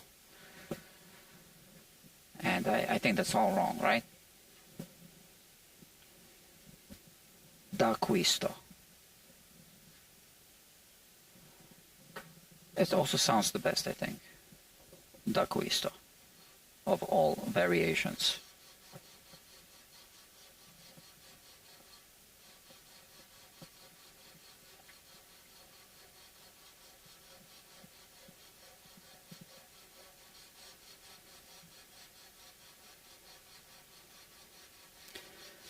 So,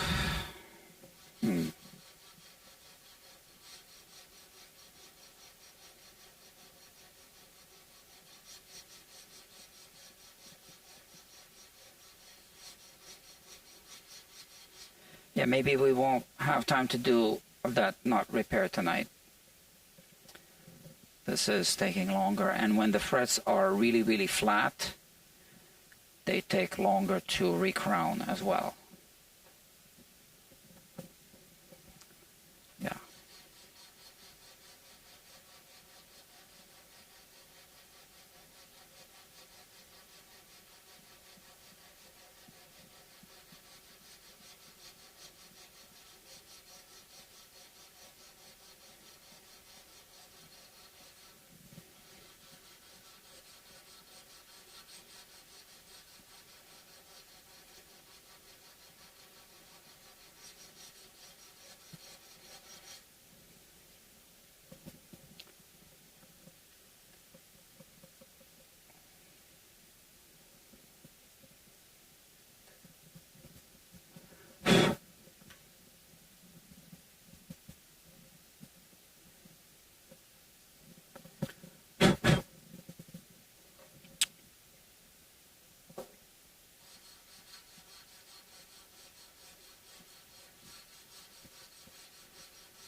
why don't they just use coarser grit sandpaper, right?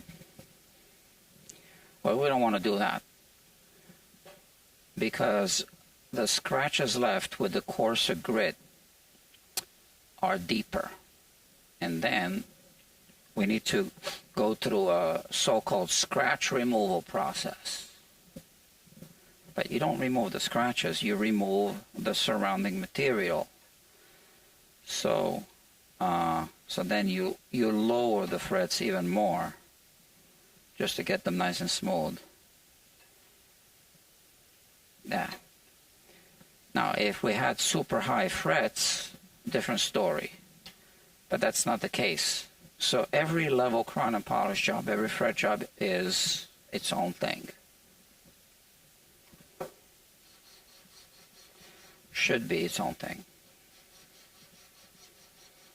I guess it depends who's doing it.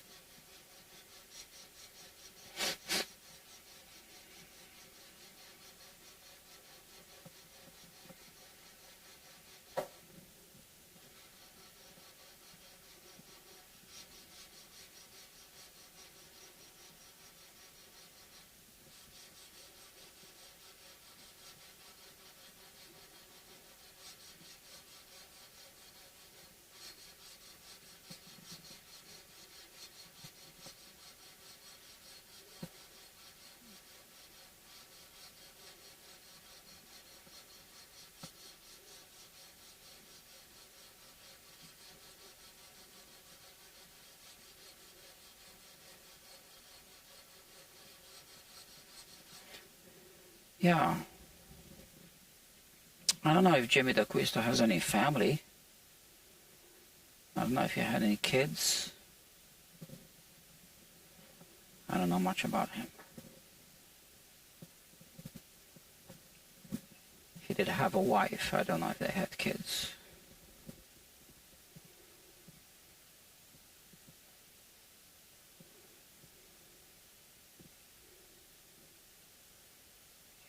All of his tools are now in a museum.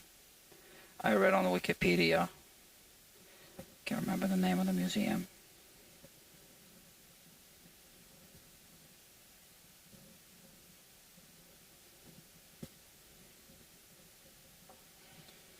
We are almost done.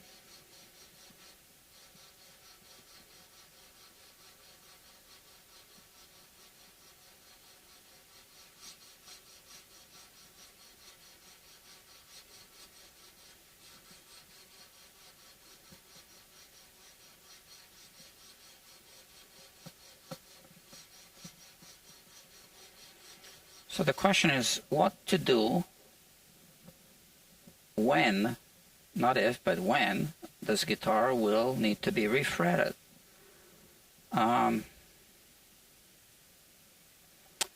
So we want to preserve the original nut, and the neck does have a back bow. So if we install taller frets, we can level them off like this, and we will have more fret height than we do now. But the string slots on the nut might be too low. So we could change the nut, or we could just do fillings on the nut. It's an ivory nut, so we could do dental composites.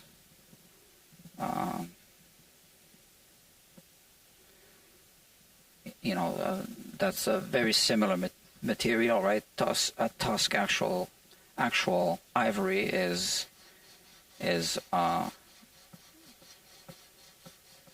basically a tooth, right?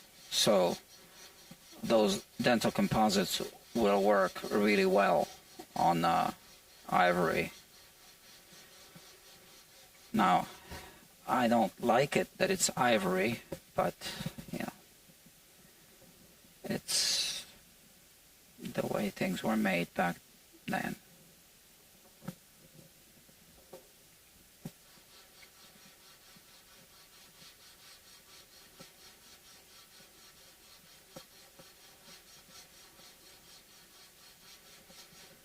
I used to work on pianos, and I do have some ivory from the keys, from the white keys from an old piano.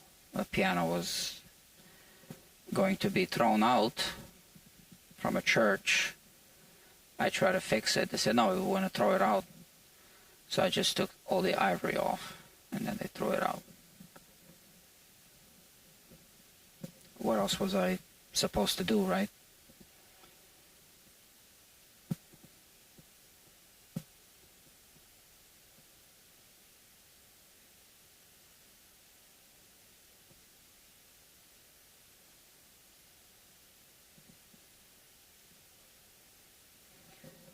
Just didn't feel right that the ivory would go into a dumpster. So I took it off.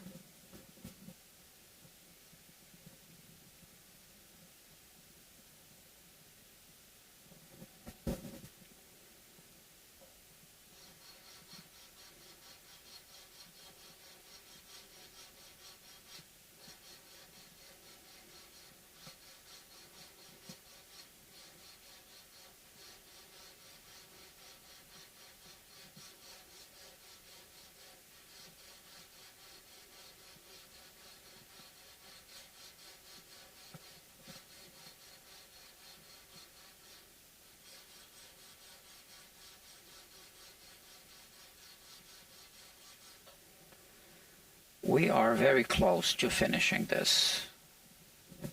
All right. And like I said, I will, this has been like, a 2-hour live stream? When did I start?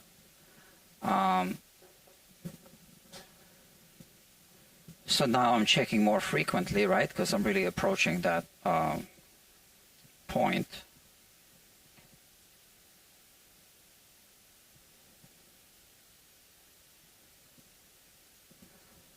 You see? Just a little bit on the B string and E, and around the A and the low E strings, but not in the middle. I think. I'm gonna double check. So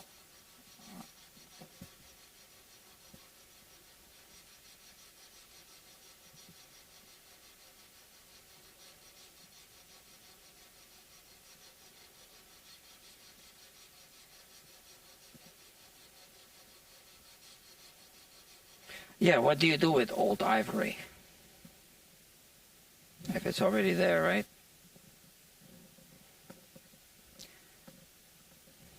I don't know.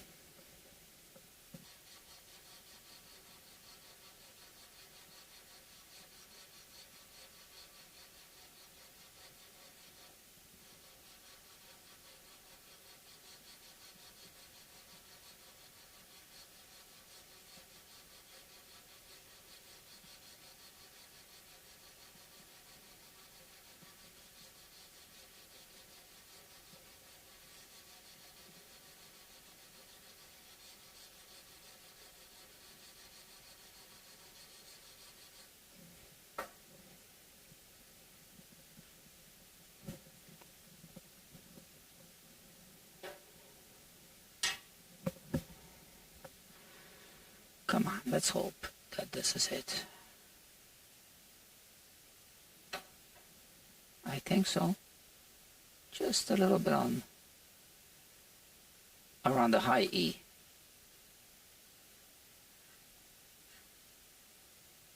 Yeah, we're almost done.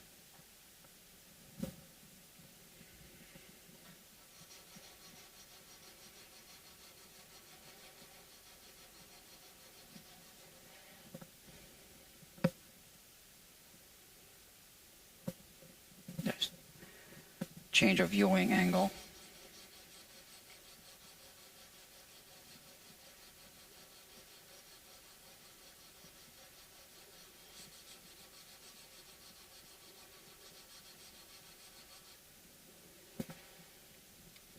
Okay.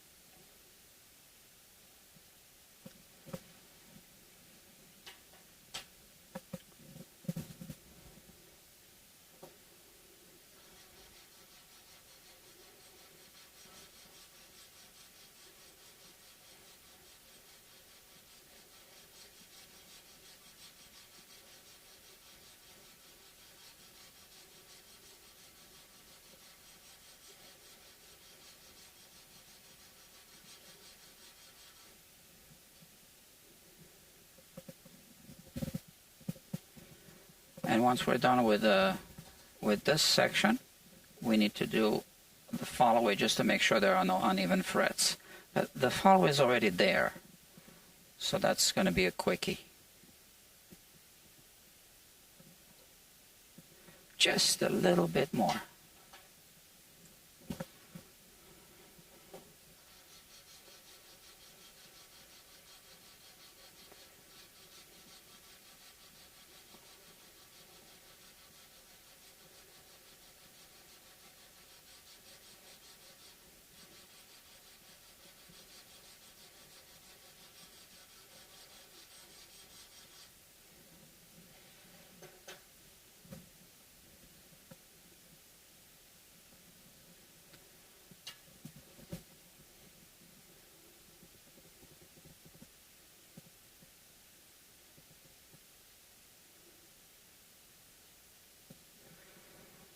You know, just because I'm picky, another pass, I think.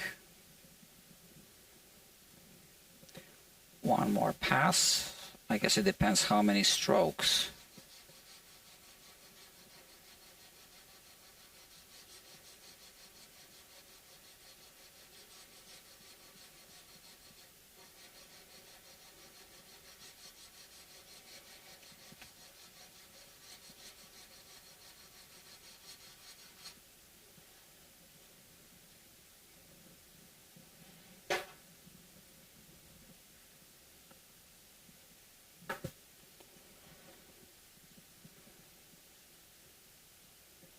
That's it. Now I'm going to check all of the frets that I've leveled with the fret rocker. I mean, there shouldn't be any uneven frets, but we check.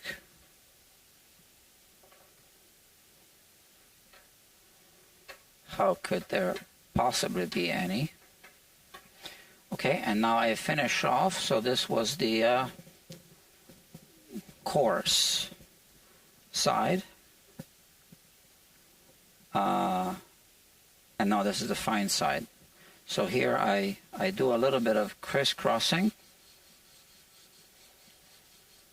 And I obviously follow and I eventually work it into a just left and right, or up and down, however you want to call it.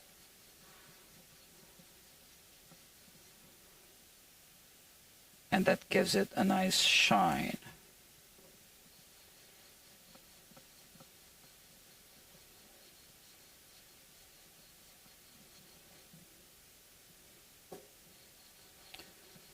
Okay, but they are flat on top, so we need to do some recrowning. And now with the short leveling beam, I just need to hit these frets here over the fingerboard extension. That's our follow away. So I'm careful not to hit any of the adjacent frets. And I can see they were a little bit uneven. So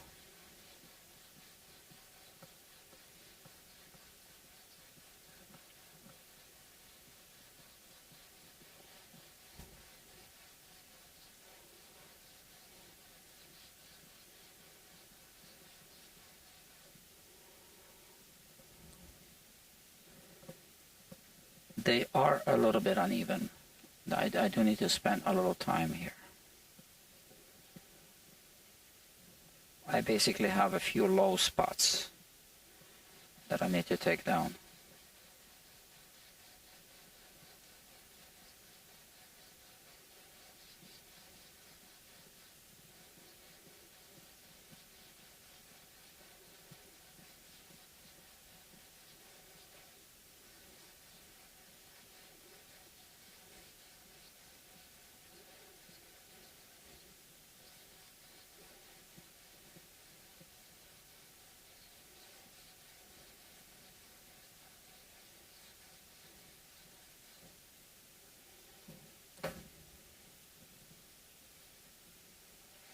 So we have a little hump right here.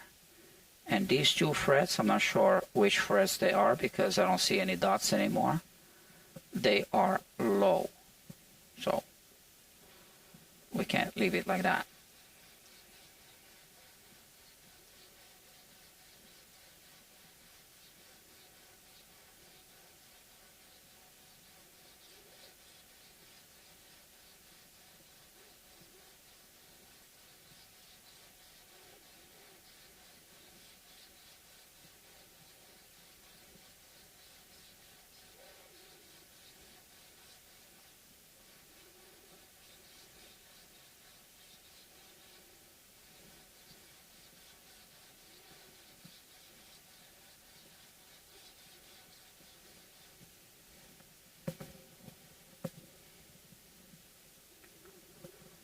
I wish I had a close-up camera to show you, but, you know, I don't.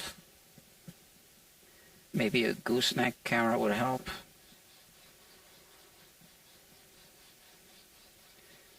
Maybe once this channel is monetized.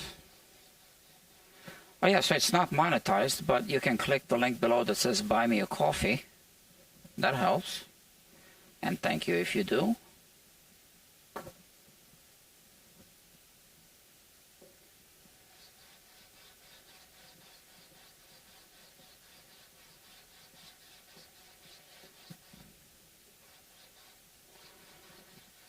Once it gets monetized, there will be a super chat button, right?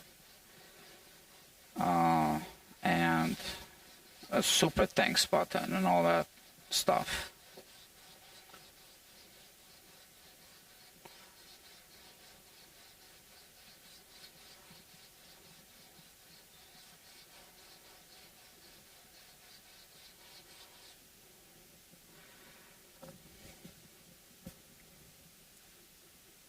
Okay. Not quite. So here we use the fret rocker, and that's not a high fret. This is a low fret, and these here are higher. So we need to get them all down to this one low fret, and then we'll have the correct fall away. Well, we need to do what needs to be done.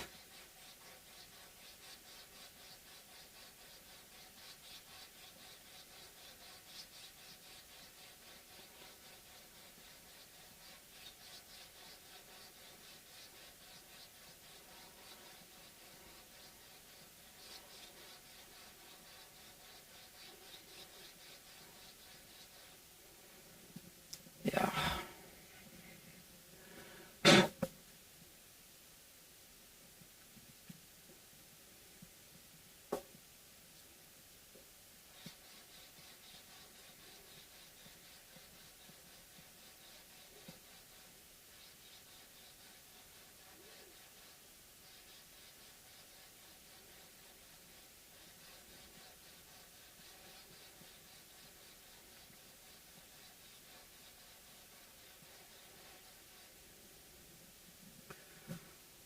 I'm not sure how Jimmy leveled the frets. He did level them because we saw that through the microscope.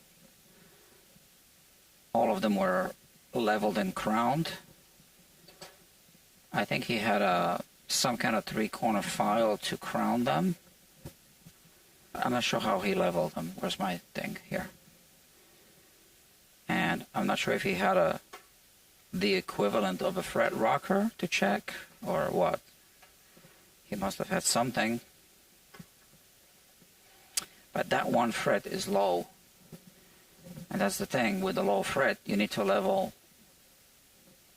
all of the other frets around it.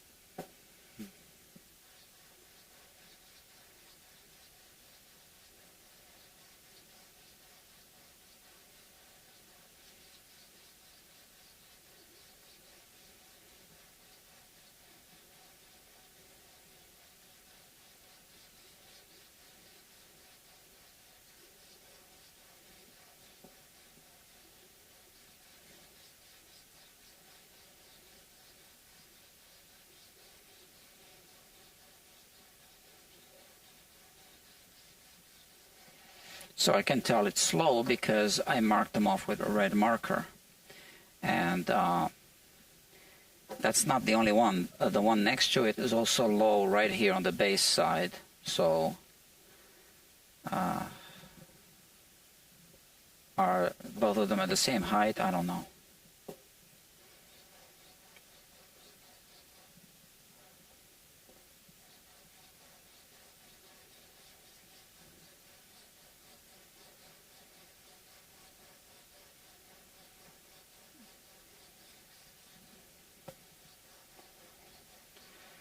So I think I started streaming around 8, maybe at a quarter to 8.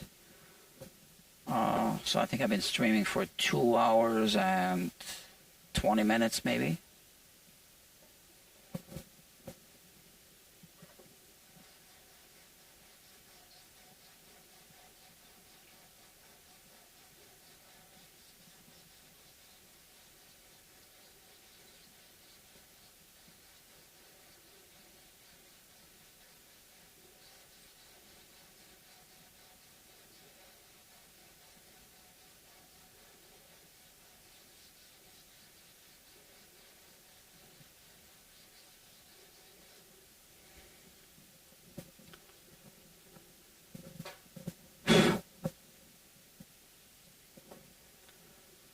Let's see.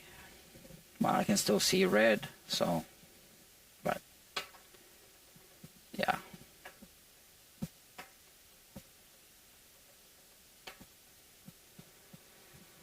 Yeah, so this fret here on the bass side is even lower than the low fret.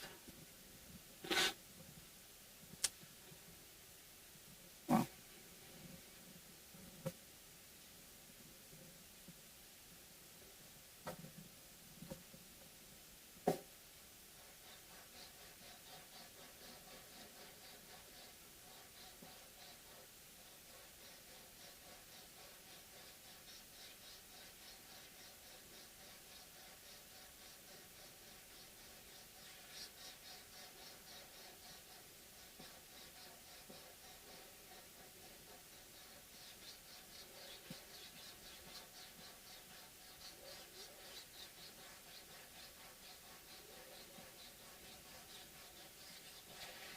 I wonder how many people are still watching. Let me check.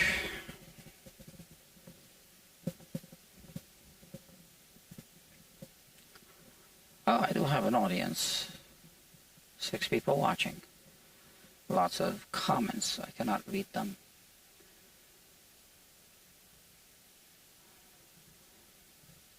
Viking Beard, it's calming watching you carefully sanding. Thank you. And YT Party tonight posted quite a few comments.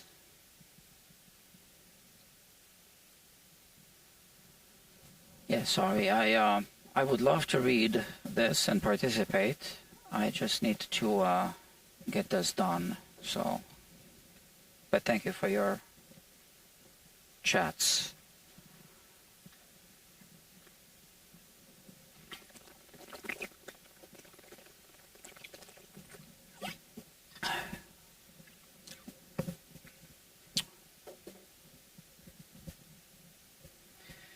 I need to log my water intake. I want to. Okay.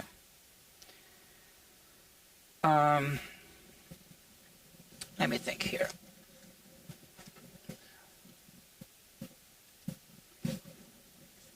I think it might be time to change that paper on that short leveling beam. I think that would be good. It's going to save me some time.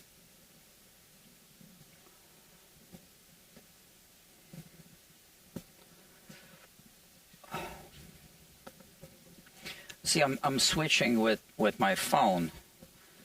I have a switcher app. That's how I'm doing it. It's called, well, I don't know what the app is called now because it's open. Whatever. It's called Mix Effect Pro. Okay, and now I'll show you. This is what the app looks like, right? So I need to close it in order to see what it's called. So I will remove this.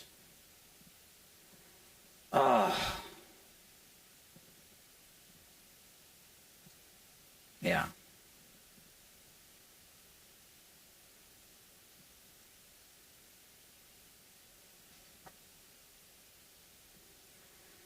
Now I should clean this. Yeah, because it's a little bumpy. I should clean it with this. This is acetone.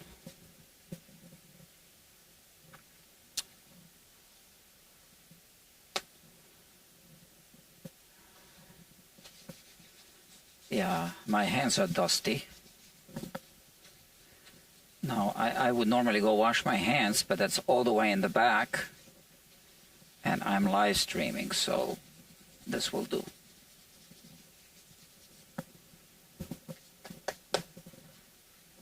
It'll be fine.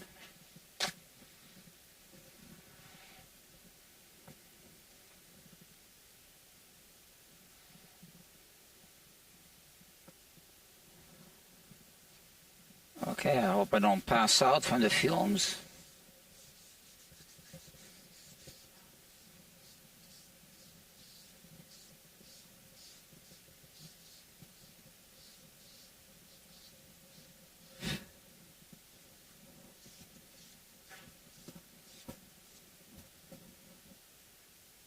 A little bit of residue here.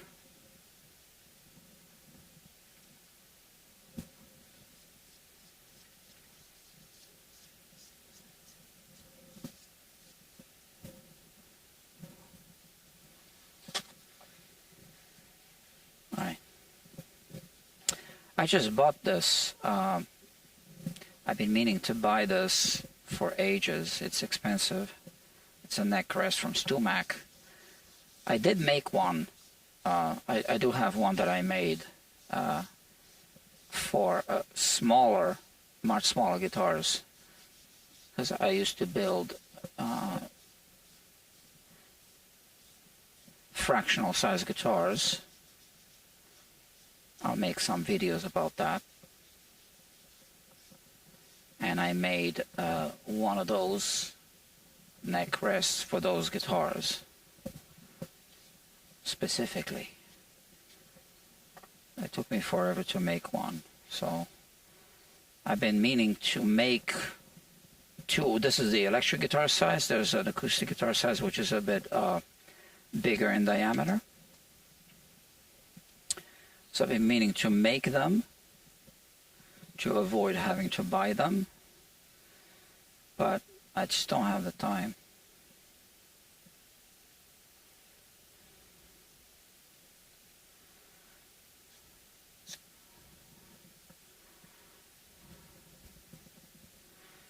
Okay. So this is P320 grit, the 3M version.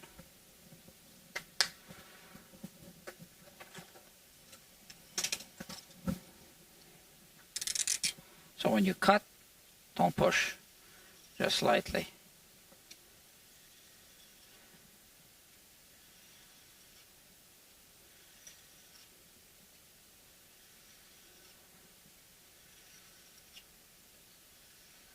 That it? Almost.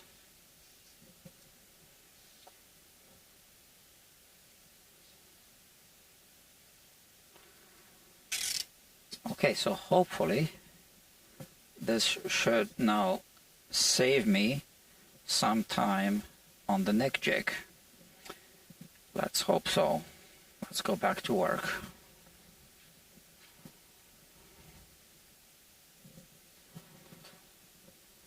Right.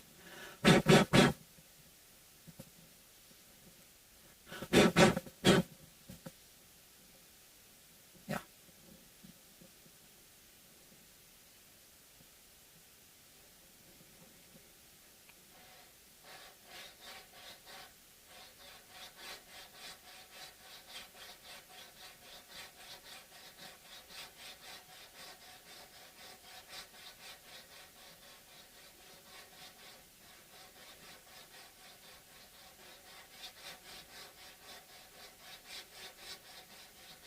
So 320, P320 is pretty fine. I wouldn't go any coarser than that for this job.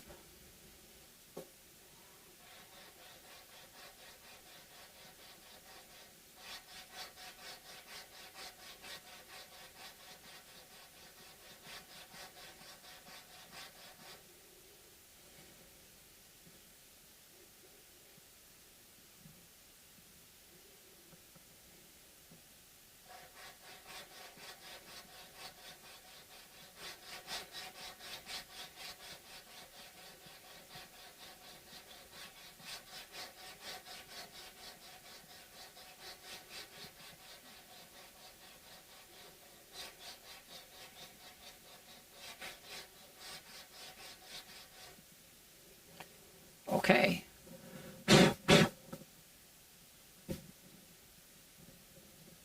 I can see the difference, but I still feel that this is a low spot. We'll soon find out. Yeah.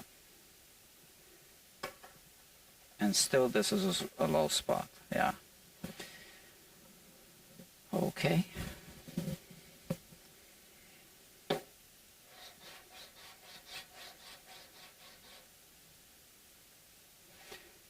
So I'm basically now hitting 5 frets.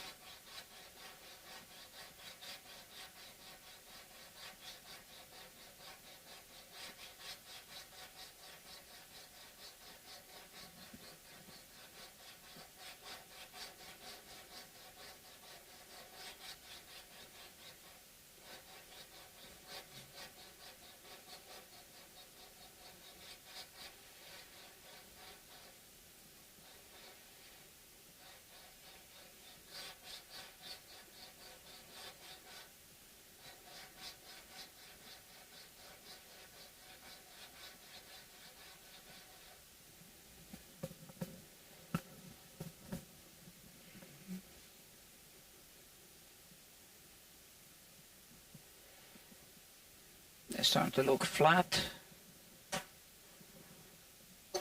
but I still see red there, so yeah.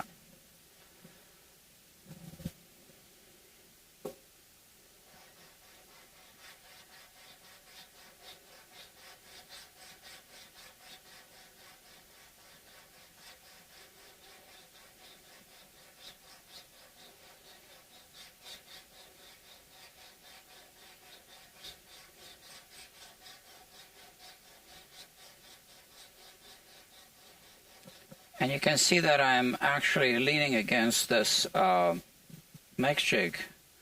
So I put my foot down here and push against my body so that it doesn't move.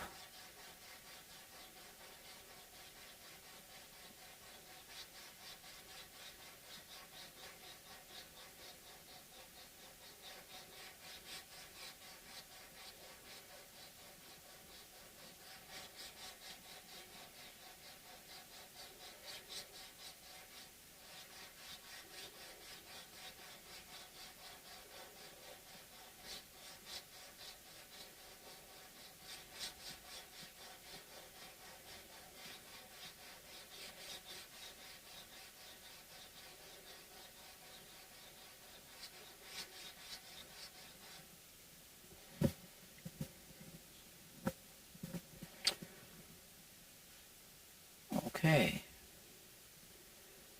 Still some red here and here.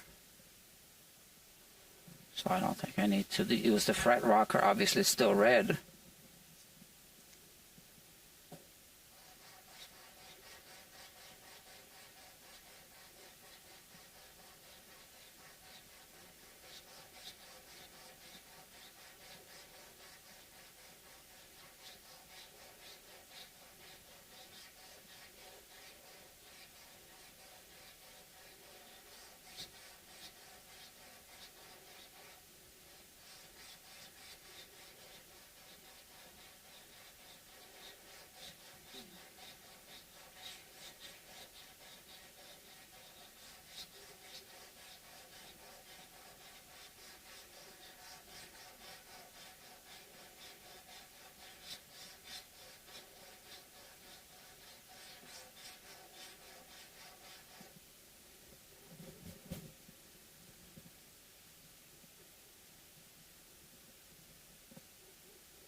Yeah, so this is still low and that.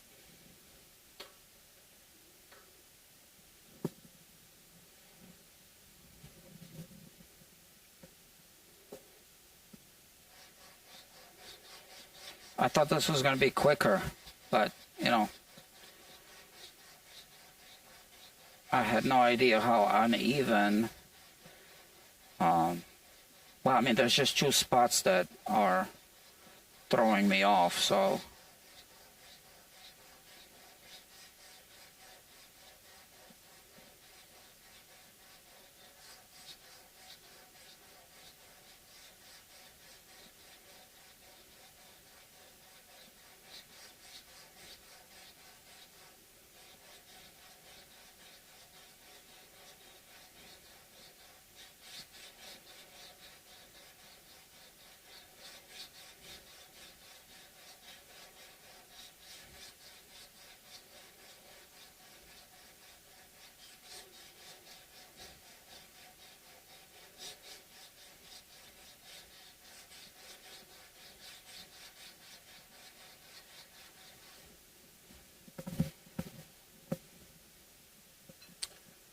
Okay.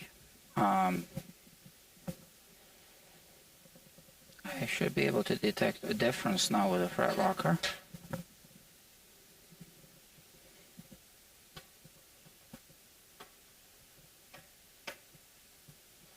It's better.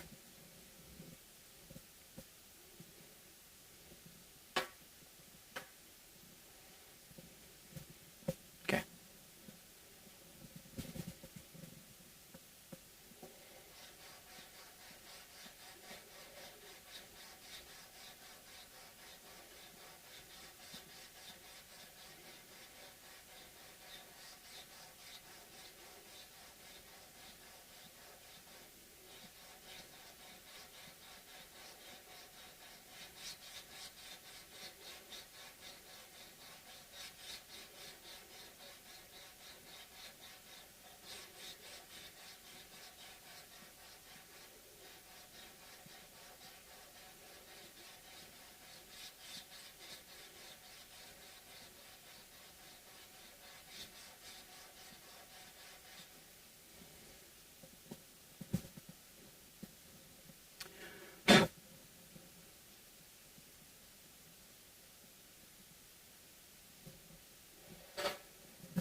Yeah, that's really throwing me off.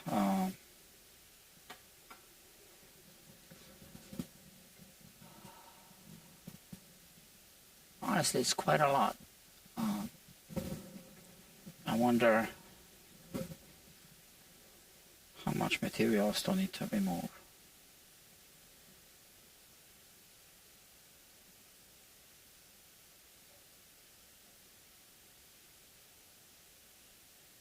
For 1/1000th of an inch, 0.1 millimeters. And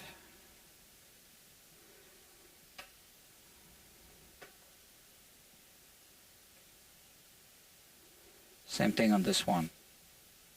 Or is it even more?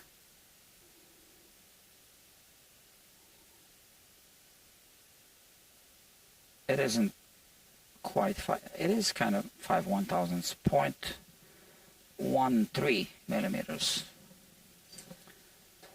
That's quite a lot.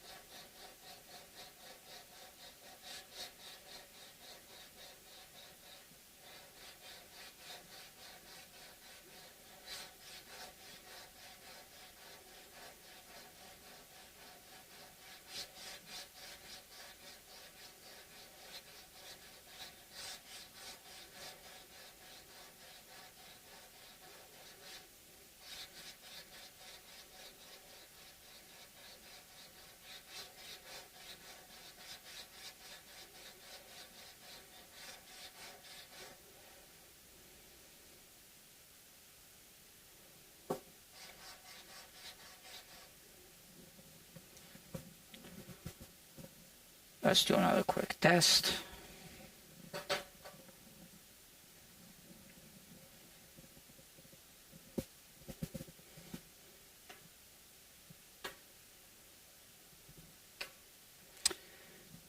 Yeah, it's still there.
Okay.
Okay.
I know I'm not talking now.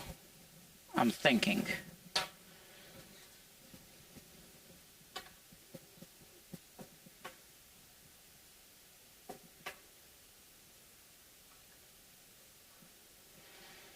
So if this fret here, so this fret is low. So if we work it in so that this is the end of the main part of the fingerboard, and then this is also the breaking point for the fall away. We just don't want to have high frets after that. So now this will work. So all I'm going to do now is smooth it out.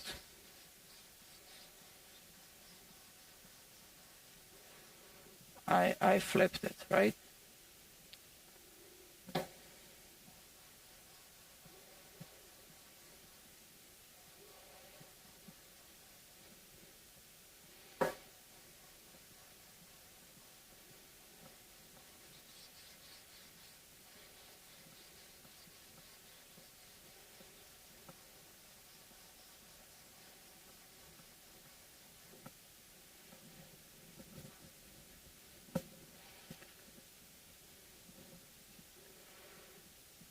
Now I just want to make sure that the surface is shiny, so they look flat, but I want them to be shiny. And then I will recrown them.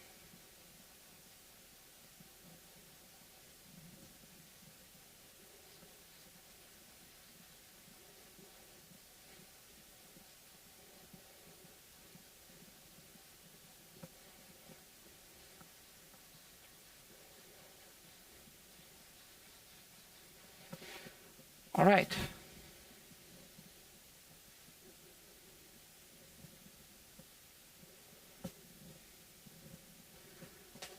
Let's check it. Well, we checked all this, so let me try from here.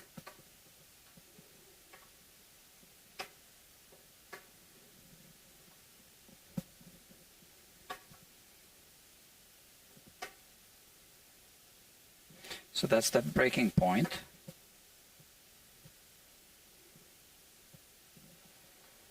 So it could be misinterpreted as a high fret, but it's just the breaking point.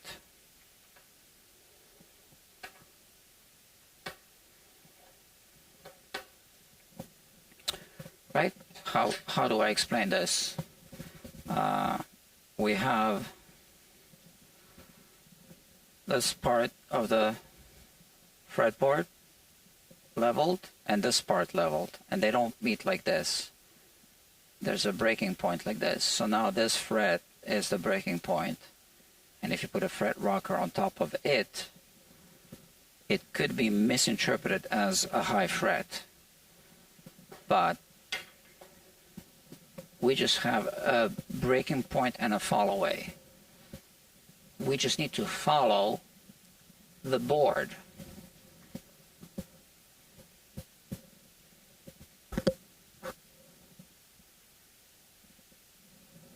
I think this is good. All right, I'm going to call this good. Now I'm going to take a short break, wash my hands for sure, and then I'll be back. So it's 10:30 p.m. here.